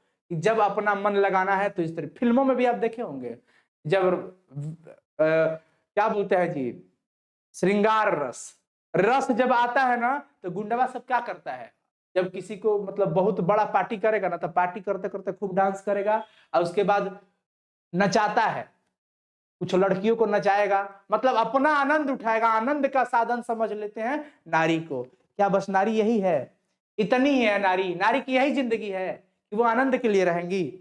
नारी और नर एक ही द्रव्य की ढली दो प्रतिमाएं हैं। जब बने हैं पूरा शरीर, जब दोनों का समान चीजों से बना है, आरंभ में दोनों बहुत कुछ समान थे। आज भी प्रत्येक नारी में कहीं ना कहीं कोई एक प्रक्षण नर और प्रत्येक नर में कहीं ना कहीं एक छिड़ नारी छिपी हुई है, सही बात है। किंतु सदियों से नारी अपने भीतर के नर को और नर अपने भीतर की नारी को बेतरह दबाता आ रहा है। नर के अंदर नारी का गुण है, नारी के अंदर नर का भी गुण है, लेकिन वो नहीं दिखाना चाहता। वो देख रहा है कि अगर मैं नर हूं, नारी का गुण करूंगा तो हमारे पे लोग कहेंगे कि हाई देखा ना कैसा ये लड़की जैसा कर रहा है। अरे ऐसा क्यों होगा? नर के अंदर नारी का गुण आने से इसकी पूर्णता होती है, नर के गुण की पूर्णता होगी, और नारी कि अगर नर का गुण आएगा तो उसकी भी पूर्णता होगी। पूजवा पाठ कराइए भैया, नर नारी दोनों को, पति पत्नी को बैठना पड़ता है, कहां आप नारी से छूट कर जाइएगा? नहीं छूट सकते हैं। हर रूपों में नारी मिलेगी, स्त्री बहन के रूप में हमारी बहन मिलेगी, नारी मिल रही है ना बहन के रूप में, भाभी स्त्री है भाभी के रूप में मिल रही है, माँ स्त्री है माँ के रूप में मिल रही है, चाची स्त्री है चाची जो स्त्री के रूप में है। यानी हर रिश्ता जो है ना कहीं मतलब नहीं आप जा सकते हैं। सुबह से शाम तक प्रकृति के कई सारे हम वर्ड यूज करते हैं, वो कहाँ छुटकारा है? जैसे मैं आपको एग्जांपल दिया, कहे दिनकर जी बताए हैं, उषा संध्या निशा, भोजन तक जहां करते हैं अन्नपूर्णा, अन्नपूर्णा देवी, ये भी तो स्त्रीलिंग है ना। तो हम सुबह से शाम तक जिन प्रकृति में रह रहे हैं, इस प्रकृति के शब्दों को अगर हम स्त्रीलिंग है ये सब, कहां जाओगे छुटकर? स्त्री से छुटकारा नहीं मिलेगा साथियों। अब देखिए, नर के अंदर नारी का गुण है, नारी के अंदर नर का भी गुण है, लेकिन कोई दिखाना नहीं चाहता। ये बहुत दिनों से अपने गुण को दबा करके रखे हैं, और परिणाम क्या है? परिणाम यह है कि आज सारा जमाना मर्दाना मर्द और औरतानी औरत का जमाना हो गया है। तो मर्दाना मर्द और औरतानी औरत का जमाना हो उठा है। पुरुष इतना कर्कश और कठोर हो गया है ना, पुरुष इतना कठोर हो गया है, पुरुष इतना कर्कश हो गया है कि युद्ध में अपना रक्त बहाते समय तनिक भी नहीं सोचता है कि अगर झगड़ा हो गया तो तुरंत लड़ बैठेगा। ये अपनी जान तक का नहीं सोचेगा कि उसकी जो पत्नी है उसके माथे का सिंदूर का लाली का क्या होगा, बिल्कुल नहीं सोचता है। पुरुष इतना कर्कश और कठोर हो चुका है कि वो रक्त बहाते समय बिल्कुल नहीं सोचता है कि उसके नहीं रहने पर रक्त के पीछे किनका सिंदूर बहने वाला है, उनका क्या हाल होगा। और न सिंदूर वालियों को भी इसका ख्याल है कि उसके पति का क्या हाल होने वाला है। कौरव की सभा में यदि संधि की वार्ता कृष्ण और दुर्योधन के बीच न होकर के कुंती और गंधारी के बीच हुई होती तो बहुत संभव था कि महाभारत नहीं मचता। लेखक कहते हैं, दिनकर जी कहते हैं कि कौरव की सभा में यदि जो संधि की वार्तालाप हुई थी वो पुरुष के बीच हुई थी, कृष्ण और दुर्योधन के बीच हुई थी। अगर यही वार्तालाप इनके बीच न होकर के कुंती और गांधारी के बीच हुई होती ना, क्योंकि ये स्त्री है, तो महाभारत नहीं होता। महाभारत इस वजह से हुआ क्योंकि वार्तालाप जो हुआ था संधि का वो कृष्ण और दुर्योधन से हुआ। ये दोनों नर हैं और नर कैसे एक दूसरे को बौखलाते हुए बर्दाश्त करेगा? नहीं, लड़ बैठेंगे। लेकिन लेखक कहते हैं कि यदि अगर संधि की वार्ता कृष्ण और दुर्योधन के बीच ना होकर के गंधारी और कुंती के बीच हुआ होता तो शायद महाभारत नहीं मचता। किंतु कुंतिया और गंधारिया तब भी निश्चित थी और आज भी निश्चित है। प्रयास भी नहीं हुआ और आज भी नारी प्रयास नहीं कर रही है, बल्कि द्वापर से कली काल तक पहुंचते पहुंचते, द्वापर युग से कली काल का जब समय आया तो पहुंचते पहुंचते वे अपने भीतर की नरता का और अधिक दलन कर चुकी है, अब और दबा दी है। जहां कहीं फूलों का प्रदर्शन और रेशमी वस्त्रों की हाट है, नारियां अपने मन से वही जमा होती है। जिन कांडों से फूलों के बाग उजड़ते और रेशमी वस्त्रों के बाजार जलकर राख खाक हो जाते हैं, उनके संचालन और नियंत्रण का सारा भार उन्होंने पुरुष पर डाल रखा है। आधी दुनिया उछलने कुदलने में है, आग लगाने में है और उसे बुझाने में लगी हुई है, और आधी दुनिया फूलों की सैर में है। वाह रे वाह, गजब की रचना है। ये समझ में आ रहा है ना जी? पुरुष स्त्री को अपना टाइम पास समझ लेते हैं। सही बात कहा पलक यादव। अच्छा एक बार बताओ कैसा लग रहा है, समझ आ रहा है? यस और नो। मैं देखता हूँ चैट सेक्शन में कितने बच्चे क्या लिख रहे हैं, जल्दी से बताओ तो, समझ आ रहा है कि नहीं? जल्दी से बताओ मेरे प्यारे साथियों, फटाफट से।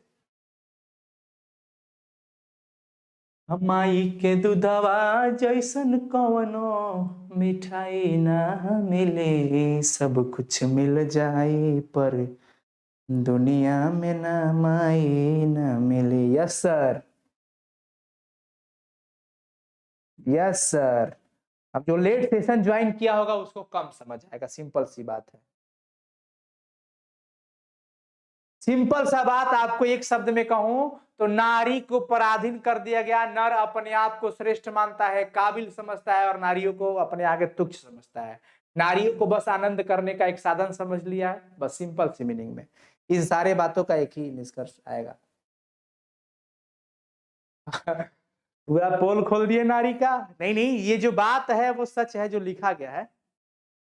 देखिए अब क्या हो रहा है, नर नारी के प्रचलित संबंधों का मनोवैज्ञानिक प्रभाव संसार के इतिहास पर भी पड़ रहा है।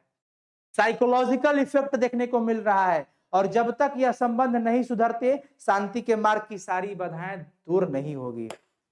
जब तक ये मनोवैज्ञानिक रूप से नहीं ठीक होगा, नर नारी का जो क्या मतलब कि उनका हिस्सा है, कहां कहां उनका अधिकार है, जब तक ये ठीक नहीं होगा शांति के मार्ग की सारी बाधाएं दूर नहीं होगी, शांति नहीं आने वाला। नारी कोमलता की आराधना करते करते इतनी कोमल हो गई है, नारी को इतना कोमल कर दिया गया, इतनी ये कोमल हो गई है कि इसे दुर्बल कहा जाने लगा। दुर्बल कहना भी चाहिए, कमजोर है ये, इनके अंदर शक्ति नहीं है नारियों के अंदर। ये अपने आप को इतना कोमल समझ बैठी है, उसने पौरुष से अपने आप को इतना विहीन बना लिया, पुरुष के शक्ति के आगे अपने आप को इतना शक्तिहीन समझ लिया कि इन्हें दुर्बल कहा जाने लगा। बड़े बड़े क्षेत्रों में, कर्म के क्षेत्रों में पांव धरते ही इनके अंदर बहुत ही डर लगने लगता है, ये कुमलाने लगती है कि ना ना ना, ये काम तो हमसे नहीं होगा। डर जा रही है पहले किसी भी बड़े क्षेत्र में जाने से पहले, क्योंकि वो अपने आप को इतना दुर्बल समझ गई है, इतना कोमल समझ गई है कि वो बड़े क्षेत्रों में अपना पांव नहीं रख सकती है। और पुरुष, पुरुष में कोमलता की जो प्यास है उसे नारी भली भांति शांत कर देती है, नारी जाकर के उसको शांत कर देती है। फिर पुरुष अपने भीतर कोमलता का विकास क्यों करे? पुरुष क्यों कोमल बने?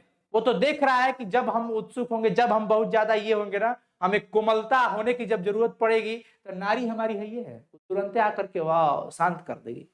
यानी कोमल करने के लिए हमारे पास हथियार है नारी, वो आओ और हमें कोमल कर दो। तो फिर हम क्यों कोमल बने जब तुम हमको कोमल करिए रही हो? तो पुरुष ऐसा सोच लिया है, और नारी खुद को भी कोमल बना ली है इतना कि वो कमजोर हो गई है, और अपने पति को भी धीरे धीरे कोमल बनाने में लग जाती है। पुरुष तो वैसे ठीक है, लेकिन पुरुष के जब कोमल बनने की जरूरत पड़ेगी ना, तो वो अपने आप को कोमल खुद नहीं बनाएगा, वो नारी का हथियार यूज कर लेगा, नारी को अपना हथियार के रूप में यूज कर लेगा कि नारी है, ये है, आएगी कोमल बना लेगी।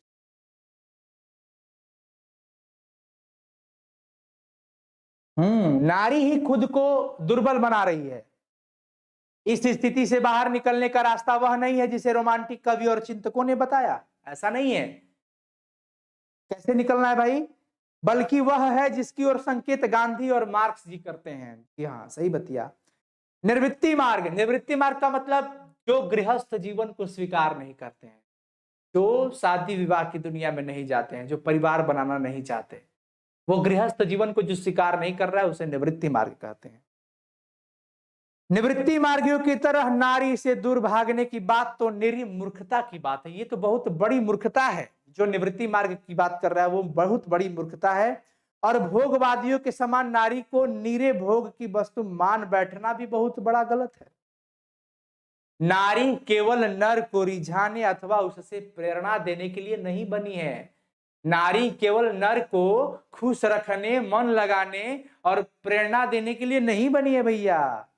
जीवन यज्ञ में उसका भी अपना हिस्सा है, और हिस्सा घर तक ही नहीं बाहर तक भी है। तो नारी का भी हिस्सा किस यज्ञ में है? जीवन यज्ञ में है। किस यज्ञ में है? जीवन यज्ञ में है। क्वेश्चन पूछेगा आपसे तो आप जवाब दीजिएगा, बस टेंशन मत लो। और 10 मिनट की क्लास है, सब कोई रहेंगे। फाइनली हम लोग पहुंच गए हैं अपने कंक्लूजन की तरफ, निष्कर्ष की तरफ। कहा जा रहा है, लेखक कहते हैं कि जीवन यज्ञ में नारी का भी अपना हिस्सा है, और वह हिस्सा घर तक ही सीमित नहीं है, बाहर भी है। जिसे पुरुष अपना कर्म क्षेत्र मानता है वह नारी का भी कर्म क्षेत्र है। पुरुष जिसे अपना कर्म क्षेत्र मानता है, पुरुष अगर समझता है कि ये काम हमारा है, ये काम हमारा है, ये काम हमारा है, तो वो सारा काम नारी का भी है। पुरुष अगर ये नौकरी कर सकता है तो नारी भी वो नौकरी कर सकती है, पुरुष भी अगर ये कर सकता है तो नारी भी कर सकती है। ऐसा लेखक बताते हैं, रामधारी सिंह दिनकर जी कहते हैं कि जहां जहां पुरुष जिस जिस अपने क्षेत्र को कर्म क्षेत्र मानता है ना, वो नारी का भी कर्म क्षेत्र है। तुम लोग पीछे मत हटो। नारी, नर और नारी दोनों के जीवन उद्देश्य एक ही है। दोनों के जीवन का जो उद्देश्य है, मोटिव है, अपना जो है ना लक्ष्य, वो एक ही है। यह अन्याय है कि पुरुष तो अपने उस उद्देश्य की सिद्धि के लिए मनमाने विस्तार का क्षेत्र कर लेता है, लेकिन स्त्री का नहीं कर पाता है। ये बहुत सरेआम खुलेआम अन्याय है कि पुरुष अपना उद्देश्य की पूर्ति के लिए अपने आप का अधिकार बहुत बड़ा बना लिया है और नारी को दबा के रख दिया है, छीन लिया है। छोटा सा कोना दे दिया घर में कि तू घर में रह, तार बस ये तनेबाजी अपने सब जाकर के घूम रहा है। बताइए, ऐस कर रहा है, बहरिया कितना कितना को का कर रहा होगा कौन जानता है। इसलिए जीवन की प्रत्येक बड़ी घटना आज केवल पुरुष प्रवृत्ति से नियंत्रित और संचालित होती है, इसलिए उसमें कर्कशता अधिक, कोमलता कम दिखाई देती है। सारा चीज पुरुष कर रहा है, तुरंत नारी चुप रहा, बोलो तू, डांट देता है नारी को बोलने नहीं देता। अगर नारी बोलती तो वो लोग किसी भी झगड़ा को शांत कर देती, कोमलता है उसके अंदर। लेकिन नर सारा अधिकार नर के हाथ में है, रिमोट कंट्रोल सब नर के हाथ में, इसलिए कठोर हो गया है पुरुष। नारी की एंट्री ही नहीं है, नारी की बात सुनता ही नहीं है, वो तो कोमल कहां से होगा। यही नहीं, प्रत्येक नर को एक हद तक नारी और प्रत्येक नारी को एक हद तक नर बनना भी बहुत आवश्यक है। नर के अंदर नारी का गुण आना चाहिए, नारी के अंदर नर का भी गुण आना चाहिए। गांधी जी ने अपने जीवन के अंतिम दिनों में नारीत्व की भी साधना की थी, सही बात आप सबने जानता है, आप सब कुछ जानते हो भाई। उनकी पोती ने उन पर जो पुस्तक लिखी है उसका नाम ही बापू मेरी माँ है। गांधी जी की पोती जो लिखी थी ना कि बापू मेरी माँ है, बापू मेरी माँ है। देखिए, मतलब एक नर को नारी से कनेक्ट कर दिया गया। दया, माया, सहिष्णुता और भीरुता ये स्त्रीउच्चति गुण कहे जाते हैं, किंतु क्या इन्हें अंगीकार करने से पुरुष के पौरुष में कोई दोष आने वाला है? क्यों ऐसा पुरुष सोच रहा है कि हमारे अंदर नारी का गुण आ जाएगा तो हम खत्म हो जाएंगे, स्त्री बन जाएंगे, स्त्रैव कहलाएंगे? नहीं, ऐसा नर को नहीं सोचना चाहिए। नर के अंदर नारी का गुण आना चाहिए, नारी के अंदर नर का भी गुण आना चाहिए, तब दोनों में पूर्णता बनेगी और इस तरह से उनका जीवन का उद्देश्य भी दोनों को प्राप्त होगा। और पुरुष का जहां जहां कर्म क्षेत्र है वहां नारी का भी कर्म क्षेत्र है। समानता का अधिकार दिया जाए साथियों। बताइए, दया, माया, सहिष्णुता ही नहीं, भीरुता का भी एक अच्छा पक्ष है जो मनुष्य के अनावश्यक विनाश से बचता है। देखिए, दया सबके अंदर होनी चाहिए, मानवता सबके अंदर होना चाहिए, भय सबके अंदर होना चाहिए। भीरुता का मतलब भय होता है डर। डर केवल नारियों के लिए है, पुरुष के लिए नहीं। बुरे कर्म करने से पहले डर इनको भी होना चाहिए। नर के भी अंदर डर का भी गुण होना चाहिए, डर भी होना चाहिए सबके अंदर, लाज डर सब रहना चाहिए। ऐसा नहीं है कि डर सिर्फ नारियों के लिए है? आज का समय हमारा ऐसा परिवार हो गया है, लड़की घर से, लड़की और लड़का में देखिए क्या भेदभाव हो गया। लड़का जन्म लेता है तो डीजे बजवाता है, और लड़की जन्म लेती है तो बगल अगलो बगल पता नहीं चलता है, भोज करावे पड़ेगा, छोटा मोटा घर के लोग के 4-5 खिला देगा, बस हो गया काम है।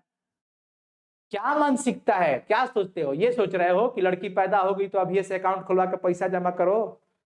अरे उसको इतना पढ़ा लिखा दो कि वो अपने लिए काबिल बन जाएगी, आपको खिलाएगी वो। इस तरह का माहौल कीजिए। तो हमारी मानसिकता परिवार में बदल गई है, बच्चों को ज्यादा प्रायोरिटी मिल रही है, लड़कियों को कम। ऐसा क्यों? लड़के पटना में, दिल्ली में, मुंबई में, मद्रास में, कोटा में जाकर के पढ़ सकते हैं और लड़कियां नहीं जा सकती? ना भैया, हम घर से बाहर अपन लड़की के ना भेज सके। ऐसा हो गया। कुछ ऐसा भी परिवार है, मानसिकता इस तरह का हो गया है। कुछ मानसिकता ऐसे हम लोगों को देखते हैं ना कि उसका जो घर में एक भाई और एक बहन, भाई कोचिंग पढ़ने जा रहा है लेकिन बहनियां नहीं जा रही। काहे भाई? तो लड़की है सर, हम इसको बाहर नहीं ना भेजेंगे, डर रहे हैं। काहे डर रहे हैं? आप उसको इस तरह बना दिए है ना कि उसको मन में हो गया है कि हम तो स्त्री हैं, हम लड़की हैं, हम नहीं कर सकते, ये काम हमारे लिए नहीं है। बेटवा रात को 11 बजे आएगा तो कोई पूछे वाला नहीं है। अब बेटिया 1 घंटा ट्यूशन से अगर लेट आ गई, कहीं जाम हम लग गया तो क्लास लग जाएगा, लगेगा कि उसका झोंटा न चलेंगे सब घर वाले लोग। इस तरह का माहौल हो गया है। बताइए क्यों हम लोग ऐसे कर रहे हैं? इस गिरे हुए सोच से हम लोग ऊपर उठे। लड़कियां हर वो काम कर सकती है जो लड़के कर सकते हैं। समानता होनी चाहिए। बेटी को ही बेटा बनाओ ना जी। अब कहोगे बेटी बेटा कैसे हो सकती है? तुम बेटी को ये तय कर दियो कि तुम बेटी ही हो, तुम घर में रह सकती हो, तुम बाहर नहीं निकल सकती हो, तो साइकोलॉजिकल इफेक्ट पड़ेगा ना। एक ही बात के लिए टॉर्चर कर रहे हो, बाहर जाइए, मारे लगा, बाहर नहीं जाना है, बाहर नहीं जाना है, तो अंत में मजबूर हो गई कि हमें बाहर नहीं जाना है। जितना रिसोर्सेज घर में है वो घर से कर पाती है, अन्यथा नहीं कर पाती है। यही ना जी, ऐसा नहीं होना चाहिए।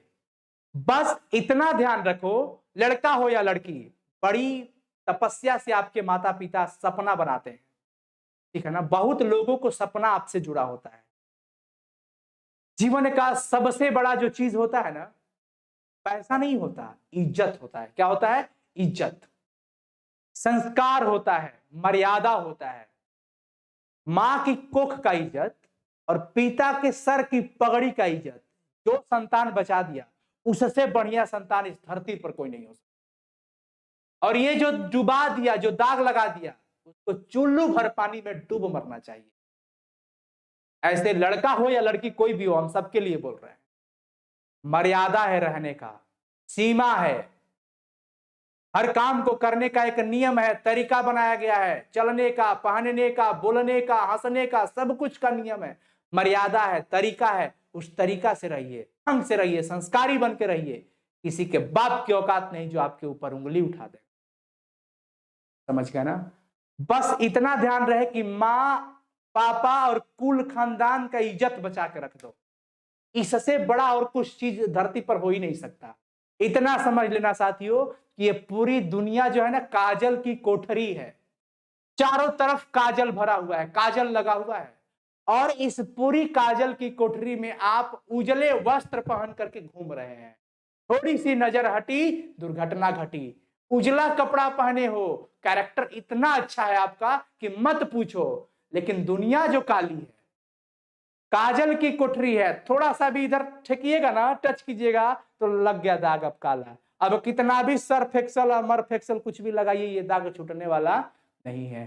तो ध्यान रखना है कि ये उजले वस्त्र में आपका कभी दाग न लगे, इज्जत पे कोई उंगली ना उठाए। माँ पापा का, कुल खानदान का जो इज्जत बचा लेता है ना, उससे अच्छा इस धरती पर संतान नहीं हो सकता। और हर संतान का सबसे पहला कर्तव्य यही होता है कि वो अपने बाप की सर की पगड़ी को, शान को ऊंचा रखे। वो ऐसा कर्म न करे, वो चाहे बेटा हो या बेटी, जिसके वजह से उसके बाप का सर झुक जाए। अरे ऐसे संतान को तो चुल्लू भर पानी में डूब मरना चाहिए हो। ऐसा मत बनिएगा, कभी कभी ऐसा मत बनिएगा। कभी भी जीवन में ऐसी गलती नहीं होनी चाहिए। ध्यान रखिएगा सब कोई, समानता का अधिकार में जिए, एकदम एंजॉय कीजिए, रहिए, अच्छे से रहिए, संस्कारी बन के रहिएगा। नहीं तो बाप मर जाएंगे, मां मर जाएंगी आपके वजह से। तो मैं ये बात बोल रहा हूं क्योंकि आज के बच्चों को गाइडेंस की जरूरत है। कोई ये नहीं बताता कि तुम ये काम मत करो, सब शर्म के मारे नहीं बोलते हैं। ये ऐसा उम्र है ना कि इस उम्र पे लड़के लड़कियां भटक जाती है, गर्लफ्रेंड बॉयफ्रेंड सब। मैं ओपन बोल रहा हूं, क्यों? क्योंकि आपको ये सुनने की जरूरत है। आपको संभलना पड़ेगा इस कदम पर, ये सब बेकार है, लाइफ की बर्बादी है आपकी। और इतने भी अपडेट मत हो जाइए कि अपने कुल खानदान का नाम डुबा दीजिए। ऐसे अपडेट होने की, ऐसे आधुनिकता की हमें जरूरत नहीं है। हमारे परिवार में ऐसी आधुनिकता नहीं है कि कुल खानदान का नाम डुबा दीजिए। मत डुबाना, मर्यादित होकर के रहना, संस्कारी होकर के रहना। बाकी आपकी जैसी इच्छा हो, ढंग से रहो। किसी के बाप का औकात नहीं है ना, बाप का औकात कि जो तुम्हारे ऊपर उंगली उठाएगा। इसलिए अपने आप को ताकतवर बनो, चरित्रवान बनो, गुणवान बनो। तुम्हारे पीछे सब कोई रहेगा, ठीक है ना। अर्धनारीश्वर केवल इसी बात का प्रतीक नहीं है कि नारी और नर जब तक अलग है तब तक दोनों अधूरे हैं। सिर्फ हम ये नहीं कह सकते कि नर और नारी अलग अलग है तो अधूरे हैं, ये तो है ही। बल्कि इस बात का भी ध्यान रखें कि पुरुष में नारीत्व की ज्योति जगे, पुरुष के अंदर नारियों का भी ज्योति जगे। और यह कि प्रत्येक नारी में भी पौरुष का स्पष्ट आभास हो। नर के अंदर नारी का गुण आना चाहिए और नारी के अंदर नर का भी गुण आना चाहिए। ध्यान रखिएगा इस तरह से। इसलिए भैया, जो भी बच्चे हैं, स्त्रियों का इज्जत कीजिए। स्त्री वो चाहे आपके घर की हो या दूसरे के घर की हो, उसे अपना समझ करके उनकी रक्षा कीजिए, सेवा कीजिए, आदर कीजिए। ध्यान रखिएगा, अगर मैं किसी के बहन पर गलत नजर उठाऊंगा ना, तो कल हमारी बहन के ऊपर कोई गलत नजर उठाएगा तो उस टाइम हमको बर्दाश्त नहीं होगा, पांच दोस्तों को बुला के पिटवाएंगे। ये क्या है? दूसरे पे करने में अच्छा लगता है कमेंट, और अपने पे सुनने में बुरा लगता है।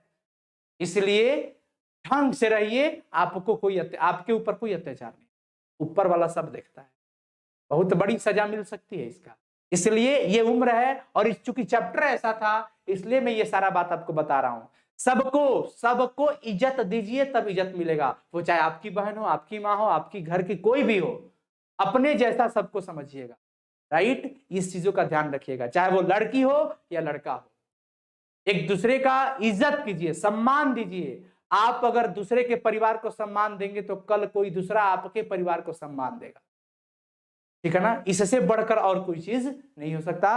तो आज का ये चैप्टर खत्म हुआ। फाइनली हम लोगों ने निष्कर्ष पर यही ना पहुंचे कि नर के अंदर नारी का गुण अगर आ जाए तो नर अपने आप को ये ना समझे कि हम नारी ही बन गए हैं, हमारे अंदर स्त्रैव हो गया। नहीं, ऐसा थोड़ी है, पूर्णता आ गई। और नारी में भी अगर नर का गुण आ जाए तो वो पूर्ण हो रही है। वो एक दूसरे के बिना अधूरे तो है ही, लेकिन इसके साथ साथ ध्यान रहे कि नर में नारी का गुण आना चाहिए और नारी में नर का गुण आना चाहिए। क्वेश्चन जो अराइज होते हैं, क्वेश्चन आपसे पूछे जा सकते हैं ऑब्जेक्टिव में। पहले तो कि लेखक की जन्म वगैरह तिथि के नाम पर हो सकता है क्वेश्चन ऑब्जेक्टिव, निधन कब हुआ था, जन्म कब हुआ था, ये सारी बातें पूछी जा सकती है। ठीक है ना? ये सारी बातें पूछी जा सकती है, इस चीज को ध्यान रखिएगा। बुद्ध और महावीर ने नारियों का कौन सा अधिकार दिया था? बुद्ध और महावीर ने नारियों को कौन सा अधिकार दिया था? भिक्षुणी होने का अधिकार दिया था। कौन सा अधिकार? भिक्षुणी होने का। प्रेमचंद जी के अनुसार क्या था कि जब नर नारी का गुण सीखे तो वो देवता, और नारी नर का गुण सीखे तो राक्षसी हो जाती है।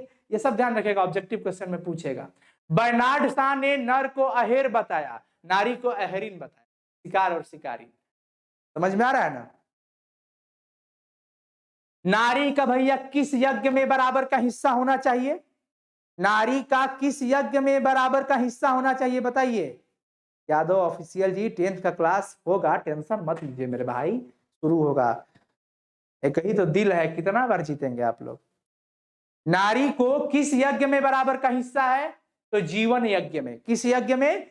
जीवन यज्ञ में नारी को बराबर का हिस्सा है। जहां जहां नर का कर्म क्षेत्र है वहां वहां नारी का भी कर्म क्षेत्र है। ठीक है ना? यदि पति विचार है तो पत्नी क्या है? भावना है। बताइए, सब कोई बताओ, यदि पति विचार है तो पत्नी क्या है?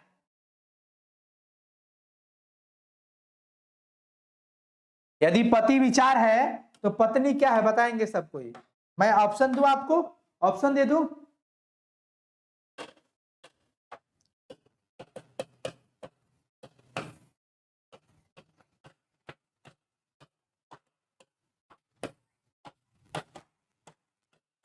बताइए क्या होगा?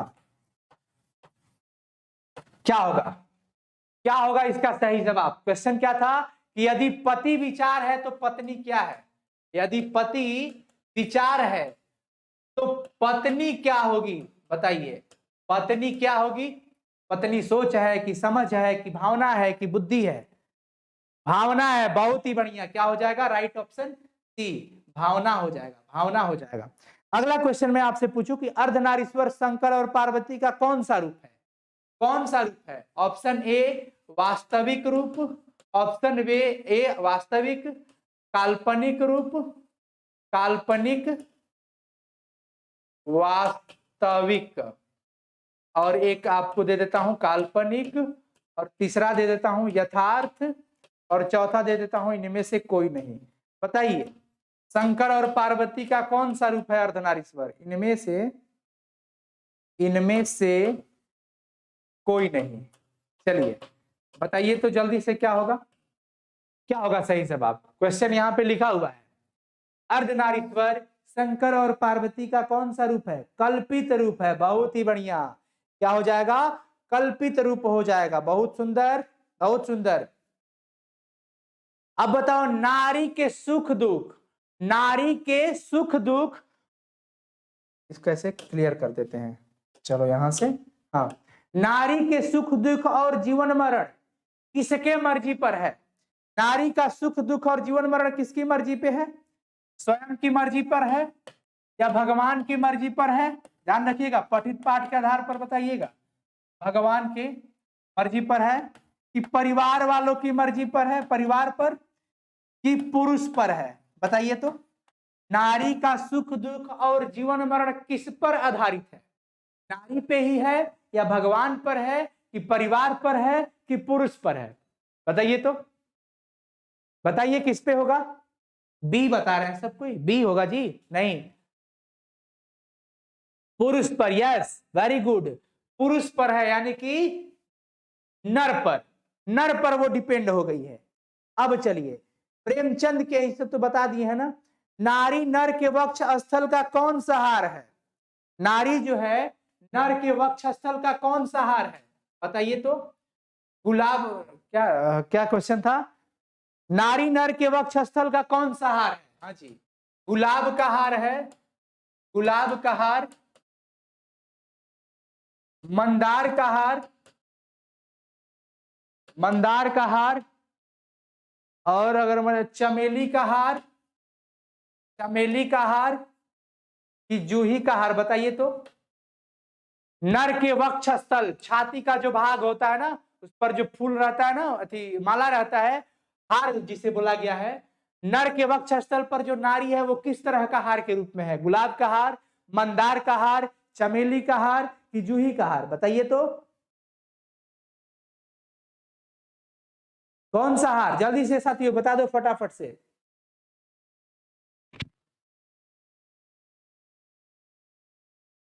बताइए। यस,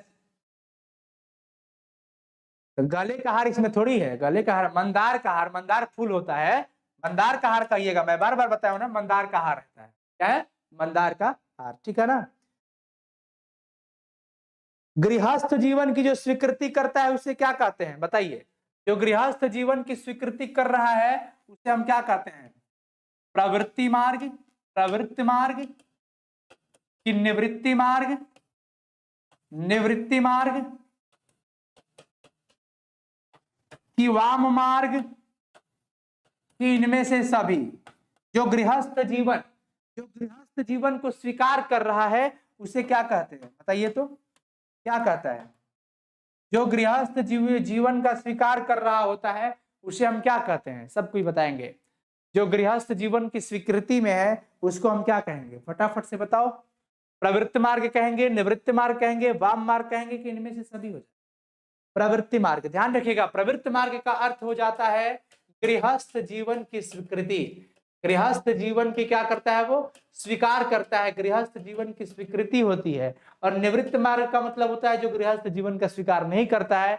और गृहस्थ जीवन आप समझते हैं कि गृहस्थ जो होता है ना जीवन, वो विवाह संस्कार से शुरू होता है। किससे शुरू होता है? विवाह संस्कार से शुरू हो जाता है, ठीक है ना।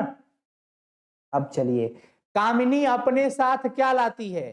कामिनी जो है अपने साथ क्या लाती है? यामिनी की शांति लाती है कि शीतल हवा लाती है कि धूप लाती है कि ज्वाला लाती है? बताएंगे। कामिनी अपने साथ क्या लाती है? बताइए सब कोई। कामिनी अपने साथ क्या लाती है? कामिनी, कामिनी जो है वो अपने साथ क्या लाती है?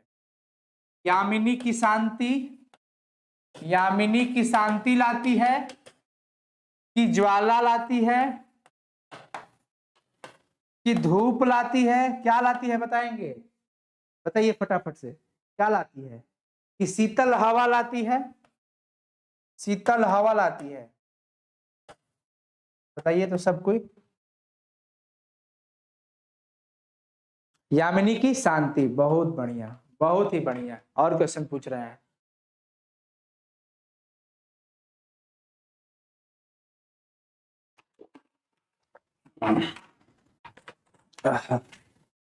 बताओ, अगला बताओ। दिनकर जी का जन्म कब हुआ था? यामिनी की शांति हो जाएगा इसमें। दिनकर जी का जन्म कब हुआ था? बताएंगे। दिनकर जी का, दिनकर जी का जन्म कब हुआ था? चैप्टर का एक्सप्लेनेशन आपको समझा दिए हैं। शुरू से जब भी एक बार मन करे तो एक बार शुरू से लेकर के अंत तक देख लीजिएगा। और वो कवि वाला जो लेखक का जो परिचय था, जीवन परिचय, पूरी तरीके से पढ़ लीजिएगा कि उनके द्वारा कौन कौन सा काव्य लिखा गया, कौन कौन सा गद्य लिखा गया। ठीक है ना। आपके लिए देखिए लगातार मेहनत हम लोग कर रहे हैं और आपको चाहिए कि आप खूब मन से पढ़िए, अपने माता पिता के लिए, अपने लिए खूब मन से पढ़िए और समाज का उत्थान कीजिए। आप आगे बढ़िए भाई, आप नाम कमाइए, सम्मान बढ़ाइए, अपने माता पिता का गौरव बढ़ाइए। आपको खूब मेहनत करना होगा, मेहनत कीजिएगा, खूब आगे बढ़िएगा, है ना। चलिए सब कोई बता दिए, वेरी गुड वेरी गुड। 23 सितंबर 1908 को, बिल्कुल मत भूलना साथियों, बिल्कुल भूलना मत, 23 सितंबर 1908 को हुआ था। अब चलिए, दिनकर जी की पहली कविता किस पत्रिका में प्रकाशित हुई थी, बताइए तो। दिनकर जी की पहली कविता किस पत्रिका में संपादित हुई थी? पहली कविता, दिनकर जी की पहली कविता किसमें, किस पत्रिका में संपादित हुई थी? छात्र संघ में, या फिर छात्र सहोदर में, या फिर आपसे पूछा जाए छात्र मित्र में या छात्र पत्रिका में। ये कुछ इस तरह के क्वेश्चन रहेंगे, ऑप्शन भी रहेंगे, बताइए कौन सा हो जाएगा। किस पत्रिका में पहली कविता दिनकर जी की पब्लिश हुई थी? छात्र मित्र, बताइए तो। 4 ऑप्शन आपके सामने है, बताइए क्या होगा। पहली कविता किस पत्रिका में संपादित हुई थी, आपसे पूछा गया है, बताइए तो फटाफट से, जल्दी से बताइए, फटाफट से जल्दी से बताओ प्लीज भाई। मेरे प्यारे साथियों, जो लोग अभी लाइक नहीं किए, एक बार वीडियो को लाइक कर दो भाई, एक बार लाइक करके 1000 लाइक अभी पूरा कर दो आप सब, है ना। आपके लिए हम लगातार मेहनत कर रहे हैं, special for Bihar board students. Like करके वीडियो को भाई लाइक कर दो प्लीज, जल्दी से लाइक करें आप सब कोई। यस, वेरी गुड, लाइक कीजिए भाई, थोड़ा सा लाइक को बढ़ा दीजिए आप लोग, है ना। 11th क्लास का भी बैच कल से शुरू हो रहा है, जो भी आपके दोस्त मित्र भाई बहन होंगे सबको बता दीजिएगा। चलो सबने बता दिया। छात्र सहोदर ध्यान रखिएगा, पहली जो उनकी कविता संपादित हुई थी किस पत्रिका में? छात्र सहोदर में प्रकाशित हुई थी। किसमें? छात्र सहोदर में, ध्यान रखिएगा, किसमें दोस्तों? छात्र सहोदर। अब बताओ कि ज्ञानपीठ पुरस्कार उनको कब दिया गया था? भारतीय ज्ञानपीठ पुरस्कार उनको कब दिया गया था दिनकर जी को? भारतीय ज्ञानपीठ पुरस्कार कब दिया गया था? कब दिया गया था पुरस्कार? ज्ञानपीठ पुरस्कार कब दिया गया था, बताइए। ऑप्शन ए है 1929 में, ऑप्शन बी है 1974 में, ऑप्शन सी है 1959 में और ऑप्शन डी है 1972 में। बताइए कब दिया गया था उनको ज्ञानपीठ पुरस्कार? भारतीय ज्ञानपीठ पुरस्कार कब दिया गया था? जल्दी से बताइए सब कोई, भारतीय ज्ञानपीठ पुरस्कार उनको कब दिया गया था, बताइए सब कोई। और मैं आप लोगों को बताया भी हूं, देखो आज के सेशन में हम आपको ये चीज बताए भी थे। यहाँ पे आप देख सकते हैं, आगे में मैं आपको पूरा लेखक का परिचय दिया था इसमें, तो लेखक के परिचय में आप देख सकते हैं। लो देखो, साहित्य अकादमी पुरस्कार कब दिया गया था और ज्ञानपीठ पुरस्कार कब दिया गया, देख लिया ना सब, देख लिया ना जी, हाँ? रामधारी सिंह दिनकर जी का। चलो बताओ क्वेश्चन क्या था? क्वेश्चन आपका यहाँ पे है, क्वेश्चन यहाँ पे है, क्या हो जाएगा सही जवाब? डी लगा रहे, 1959 मत लगाना, 1959 नहीं होगा, ज्ञानपीठ पुरस्कार पूछा जा रहा है। 1959 में तो उनको पद्म विभूषण दिया गया था और साहित्य अकादमी पुरस्कार दिया गया था। 1959 में साहित्य अकादमी पुरस्कार दिया गया था और पद्म विभूषण दिया गया था, लेकिन 1972 में उनको भारतीय ज्ञानपीठ पुरस्कार दिया गया था। भारतीय ज्ञानपीठ पुरस्कार दिया गया था। और किस रचना के लिए दिया गया था साथियों? किस रचना के लिए दिया गया था? मैं आपसे पूछता हूं, किस रचना के लिए दिया गया था, जरा बताएंगे किस रचना के लिए दिया गया था? प्रणभंग के लिए दिया गया था, रेणुका के लिए दिया गया था, कुरुक्षेत्र के लिए दिया गया था कि उर्वशी के लिए दिया गया था? बताएंगे सब कोई, किस रचना के लिए उनको भारतीय ज्ञानपीठ पुरस्कार दिया गया था? किनको? रामधारी सिंह दिनकर जी को। रामधारी सिंह दिनकर को किस रचना के लिए भारतीय ज्ञानपीठ पुरस्कार दिया गया था? प्रणभंग, रेणुका, कुरुक्षेत्र की उर्वशी? बताएंगे सब कोई? बहुत ही बढ़िया। जो बच्चे मन से पढ़े होंगे ना, इस चैप्टर को सुने होंगे, भाई बोलता हूं ना, कभी दिक्कत नहीं होगा आपको। ठीक है। और हाँ, एक चीज बता रहे हैं, साइंस संग्रह का ऐप इंस्टॉल कर लीजिएगा, और बहुत ज्यादा पैसा उसमें नहीं लग रहा है। जा करके हिंदी का, केमिस्ट्री का टेस्ट सीरीज आप जल्दी ले लीजिए, पूरे साल टेस्ट देते रहिएगा। एक बार लीजिएगा, पूरा साल टेस्ट दीजिएगा। 200 से ज्यादा टेस्ट हम उसमें लेने वाले हैं। जाकर के ले लीजिएगा साइंस संग्रह ऐप, प्ले स्टोर से इंस्टॉल कर लीजिएगा। प्ले स्टोर से साइंस संग्रह ऐप इंस्टॉल करके उसके स्टोर में जाइएगा, बीचवा में स्टोर दिखाएगा, सारा कोर्स दिखेगा आपको। हिंदी का टेस्ट सीरीज, केमिस्ट्री का कोर्स तो सब यहाँ पे फ्री में दे रहे हैं हम, लेकिन टेस्ट सीरीजवा के लिए पैसा लगता है, बहुत कम लगता है। एक टेस्ट के लिए 1 रुपया दोगे तो 2 टेस्ट के लिए 200 दे दोगे, 150, 200, 250 के यही टेस्ट है। आप ले लीजिएगा उसको, जितने लोग अभी सुन रहे हैं ना, ले लीजिएगा भाई, बहुत काम आएगा आपके लिए। सिर्फ और सिर्फ अभी से ही हमें ऑब्जेक्टिव की प्रैक्टिस के लिए आपको लगा दिए हैं, अभी से ही प्रैक्टिस करते रहना, टेंशन नहीं होगा। कौन माथा पेची करेगा? अपना अभी से ही मजबूत कर लो अपने आप को। चैप्टर पढ़ो, टेस्ट दो, चैप्टर पढ़ो, टेस्ट दो, जो चैप्टर खत्म हुआ उसका टेस्ट ले लो, तुरंत जाकर के परचेस कर लीजिएगा, बहुत ही मिनिमम अमाउंट पे है। यस, उर्वशी हो जाएगा। क्या हो जाएगा? उर्वशी। चलिए अगला क्वेश्चन हम आपसे पूछते हैं। अगला कि उनको जो साहित्य अकादमी पुरस्कार दिया गया था, साहित्य अकादमी पुरस्कार ये कब दिया गया था? जरा जल्दी बता देंगे सब कोई। साहित्य अकादमी पुरस्कार कब दिया गया था? ऑप्शन 1962 में, ऑप्शन 1959 में, ऑप्शन 1972 में, ऑप्शन 1974 में। बताएंगे सही जवाब क्या होगा। ये क्वेश्चन सब सेलेक्टेड क्वेश्चन है, बोर्ड एग्जाम्स में ये सारे क्वेश्चन पूछे जाते हैं, बोर्ड एग्जाम्स में ये सारे क्वेश्चन पूछे जाते हैं। तो बताइए आप, साहित्य अकादमी पुरस्कार कब उनको दिया गया था? रामधारी सिंह दिनकर को।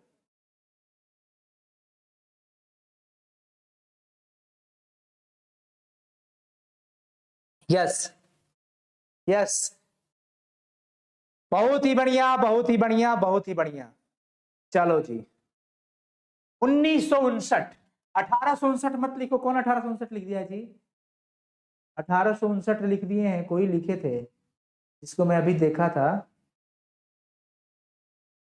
पता नहीं कौन है, कोई होगा। नहीं नहीं साथियों, ध्यान रखिएगा, 1959 में ना साहित्य अकादमी पुरस्कार 1959 में, और पद्म विभूषण भी। अच्छा, एक क्वेश्चन यहाँ पे और होता है, एक क्वेश्चन और होता है। क्या होता है कि साहित्य अकादमी जो पुरस्कार दिया गया था, वो किस रचना के लिए दिया गया था? किस रचना के लिए दिया गया था? किस रचना के लिए दिया गया था? परशुराम की प्रतीक्षा के लिए, परशुराम की प्रतीक्षा के लिए, परशुराम की प्रतीक्षा, शुद्ध कविता की खोज, शुद्ध कविता की खोज, शुद्ध कविता की खोज, या संस्कृति के 4 अध्याय, संस्कृति के 4 अध्याय, या फिर आप बताएंगे रेणुका के लिए। बताइए किसके लिए उनको साहित्य अकादमी पुरस्कार दिया गया था? किस रचना के लिए, किस कृति के लिए दिया गया था? जल्दी से बता दो साथियों। और वो प्ले स्टोर से साइंस संग्रह एप्लीकेशन आप इंस्टॉल कर लीजिएगा, प्ले स्टोर पे साइंस संग्रह लिखिएगा, आ जाएगा अपना आपका वो एप्लीकेशन, अपना मोबाइल नंबर डाल करके लॉगिन हो जाइएगा, और उसमें से आप स्टोर बटन में जाकर के केमिस्ट्री का, हिंदी का टेस्ट सीरीज बहुत ही कम पैसे पे है, आप ले लीजिए। सारा जीवन, मतलब 12th वाला, सारा जीवन कहने का मतलब कि पूरा 12th आप टेस्ट उसमें दीजिएगा, उसके बाद कोई पैसा ऐसा नहीं लगेगा, बहुत ही कम है क्योंकि वो टेस्ट सीरीज है। यस, बहुत ही बढ़िया। संस्कृति के 4 अध्याय के लिए, संस्कृति के 4 अध्याय के लिए। अगला जो इसका ट्रेंडिंग क्वेश्चन बनता है, ट्रेंडिंग क्वेश्चन ये बनता है कि इनकी पत्नी का नाम क्या था? इनकी पत्नी का नाम क्या था ये पूछेगा सबसे पहला। मनरूप देवी, मनरूप देवी, प्रभावती देवी, प्रभावती देवी, लीलावती देवी, लीलावत देवी, जो भी हो नाम है अपना ध्यान रखिएगा। और उसके बाद कहेगा श्यामवती देवी। बताइए उनकी पत्नी कौन थी? उनकी पत्नी का क्या नाम था, यही आपसे पूछा गया है। बताइए उनकी पत्नी का क्या नाम था। चलिए तो जल्दी से बता दीजिए सब कोई, भाई फटाफट से बता दो पत्नी का क्या नाम था। यस, हो गया। क्या होगा जल्दी से बताओ। श्यामवती। यस। मनरूप देवी, अनु कुमारी बोल रही है मनरूप देवी, गलत है डियर, गलत है। तनिषा आपका भी, हाँ आपका सही जा रहा है। चंदन, आनंद कुमार, रजनीश यादव, माही, कौन कौन है। और हाँ आप लोग अदर क्लासेस जो होती है फिजिक्स बायो की या फिर मैथमेटिक्स की, आप लोग उसमें बातें मत किया करो बेकार का, पढ़ाई किया करो यार। आपके लिए कोई आगे आया है, आपके लिए आपके पीछे कितने सारे मतलब माता पिता का ये होता है, दुख होता है, सपना होता है, फिर आपको मिसयूज ना करो, गलत यूज मत करो। राइट ऑप्शन डी होगा, श्यामवती देवी उनकी पत्नी का नाम था। अरे मनरूप देवी तो उनकी पत्नी नहीं थी, माँ थी। मनरूप देवी क्या थी, माँ थी, ध्यान रखिएगा। मनरूप देवी कौन थी, उनकी माँ थी, ठीक है ना। चलो बहुत ही बढ़िया। और जहां तक बात प्रभावती देवी की आई, तो प्रभावती देवी कौन थी, ये लोकनायक जयप्रकाश नारायण की पत्नी थी, ध्यान रखिएगा। ये जयप्रकाश नारायण की पत्नी थी, केपी जी के, जयप्रकाश नारायण जो संपूर्ण क्रांति का रचनाकार है, ठीक है। और अगला क्वेश्चन, एक लास्ट सवाल हम आपको दे रहे हैं, लास्ट सवाल, उस पर हम लोग समापन कर देंगे, ठीक है ना। ये भी क्वेश्चन ट्रेंडिंग क्वेश्चन पूछता है जो इस चैप्टर के अंदर से, फिर फाइनली एक दिन तो हम लोग नेक्स्ट क्लास में जब भी हमारा ये होगा उसमें हम लोग करेंगे, पता है क्या करेंगे, उसमें हम आपसे पूछेंगे, ऑब्जेक्टिव सीरीज होगा, टेस्ट सीरीज, कि ये जो चैप्टर है वो क्या है, अर्धनारीश्वर जो पाठ है, अर्धनारीश्वर जो पाठ है वो क्या है, एकांकी है। जो चैप्टर है ना ये क्या है बताइए। सबसे पहला कहानी है, नाटक है, निबंध है कि उपन्यास है, बताइए क्या।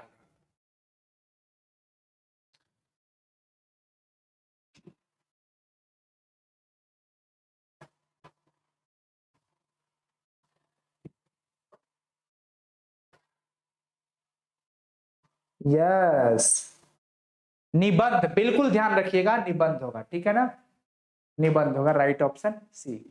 चलिए फिर आज का हम लोग का ये सेशन जो है ना साथियों, वो हम समाप्त करते हैं। महादेव का एक बार दर्शन हो जाए, महादेव जी आ जाएंगे, फिर एक बार बहुत ही अच्छा हो जाएगा। हर महादेव। चलिए जी, तो आज का ये वाकई सेशन कैसा लगा आप सबको ही बता दीजिएगा, दर्शन कर लीजिए महादेव जी का। हर हर महादेव, क्या बात है।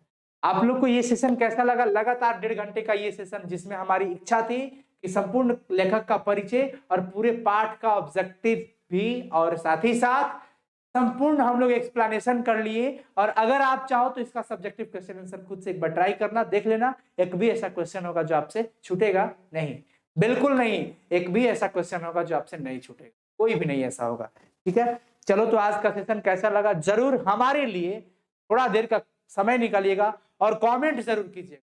सारे कोई से अनुरोध है, बस 2 मिनट हमारे लिए निकालिएगा और इस सेशन के लिए कमेंट जरूर कीजिएगा, हम लगातार इंतजार कर रहे हैं आपके कमेंट का। Thank you so much. हर हर महादेव। हंसते रहिए, मुस्कुराते रहिए, महादेव की कृपा आप सबों पर बनी रहे, मजबूत रहिए, स्वस्थ रहिए, पॉजिटिव रहिए, बस कोरोना निगेटिव रहिएगा, पॉजिटिव रहिए, मोटिवेटेड रहिए अपने आप से, माँ पापा का आदर कीजिए, माँ बड़े का बात मानिए, संस्कारी बनिए, अनुशासित बनिए, अनुशासनहीन मत बनिए, नहीं तो पछताने के सिवाय, रोने के सिवाय और कुछ नहीं बचेगा। Thank you so much, God bless you. हंसते रहिए, मुस्कुराते रहिए, फिर से स्वस्थ रहिए। और कल से 11th क्लास का भी बैच शुरू हो रहा है, सब कोई जरूर सेशन को ज्वाइन करेगा। और वो टेस्ट सीरीज आप लोग भाई अभी जाकर के ले लेना, स्टूडेंट हो आप अभी जाकर के ले लेना, प्ले स्टोर पे जाकर के सर्च कीजिएगा साइंस संग्रह के जो एप्लीकेशन इंस्टॉल कर लीजिएगा, उसमें आप अपना पर्सनल मोबाइल नंबर डाल लीजिएगा, डाल करके उसका जो स्टोर बटन में कोर्स आपको दिखेगा, 2 कोर्स दिखेगा, एक केमिस्ट्री का टेस्ट सीरीज और एक आपका मिलेगा हिंदी का टेस्ट सीरीज। अभी से ही ले लीजिए उसको, बहुत ही कम रिवेन्यू पे, बहुत ही कम पे है, उसको जाकर के ले लीजिए। पूरे साल हम उसमें आपको टेस्ट सीरीज देने वाले हैं, पूरे साल एक बार लीजिएगा, पूरा साल टेस्ट दीजिएगा, क्योंकि आपको पता है कि आपका जो एग्जाम होने वाला है ऑब्जेक्टिव बेस्ड क्वेश्चंस होंगे, और ऑब्जेक्टिव आपका 100% सही कराने की जिम्मेवारी हमारी, क्योंकि हम एक भी ऐसा क्वेश्चन नहीं देंगे कि मतलब एक भी ऐसा क्वेश्चन नहीं होगा जो कि छोड़ा जाएगा। प्रैक्टिस लगातार होती रहेगी, हर तरह से निचोड़ आपको देंगे, तो आप जाकर के उसे। Thank you so much. और वीडियो को जो हो लाइक कर दो, सब कोई लाइक किए हो कि नहीं? 1K, yes, thank you so much. और कमेंट करना प्यारे साथियों, और आप इस चैनल पर नए हैं तो प्लीज चैनल को सब्सक्राइब करके बगल के बेल आइकन को क्लिक करके ऑल नोटिफिकेशन ऑन कर लीजिए, और अपने सभी दोस्तों को भी बुला लीजिए, फिर हम लोग मिल करके पढ़ेंगे, तहलका मचाएंगे, ठीक है ना? Bye, good night to all of you. चलिए, थैंक यू सो मच। चलिए।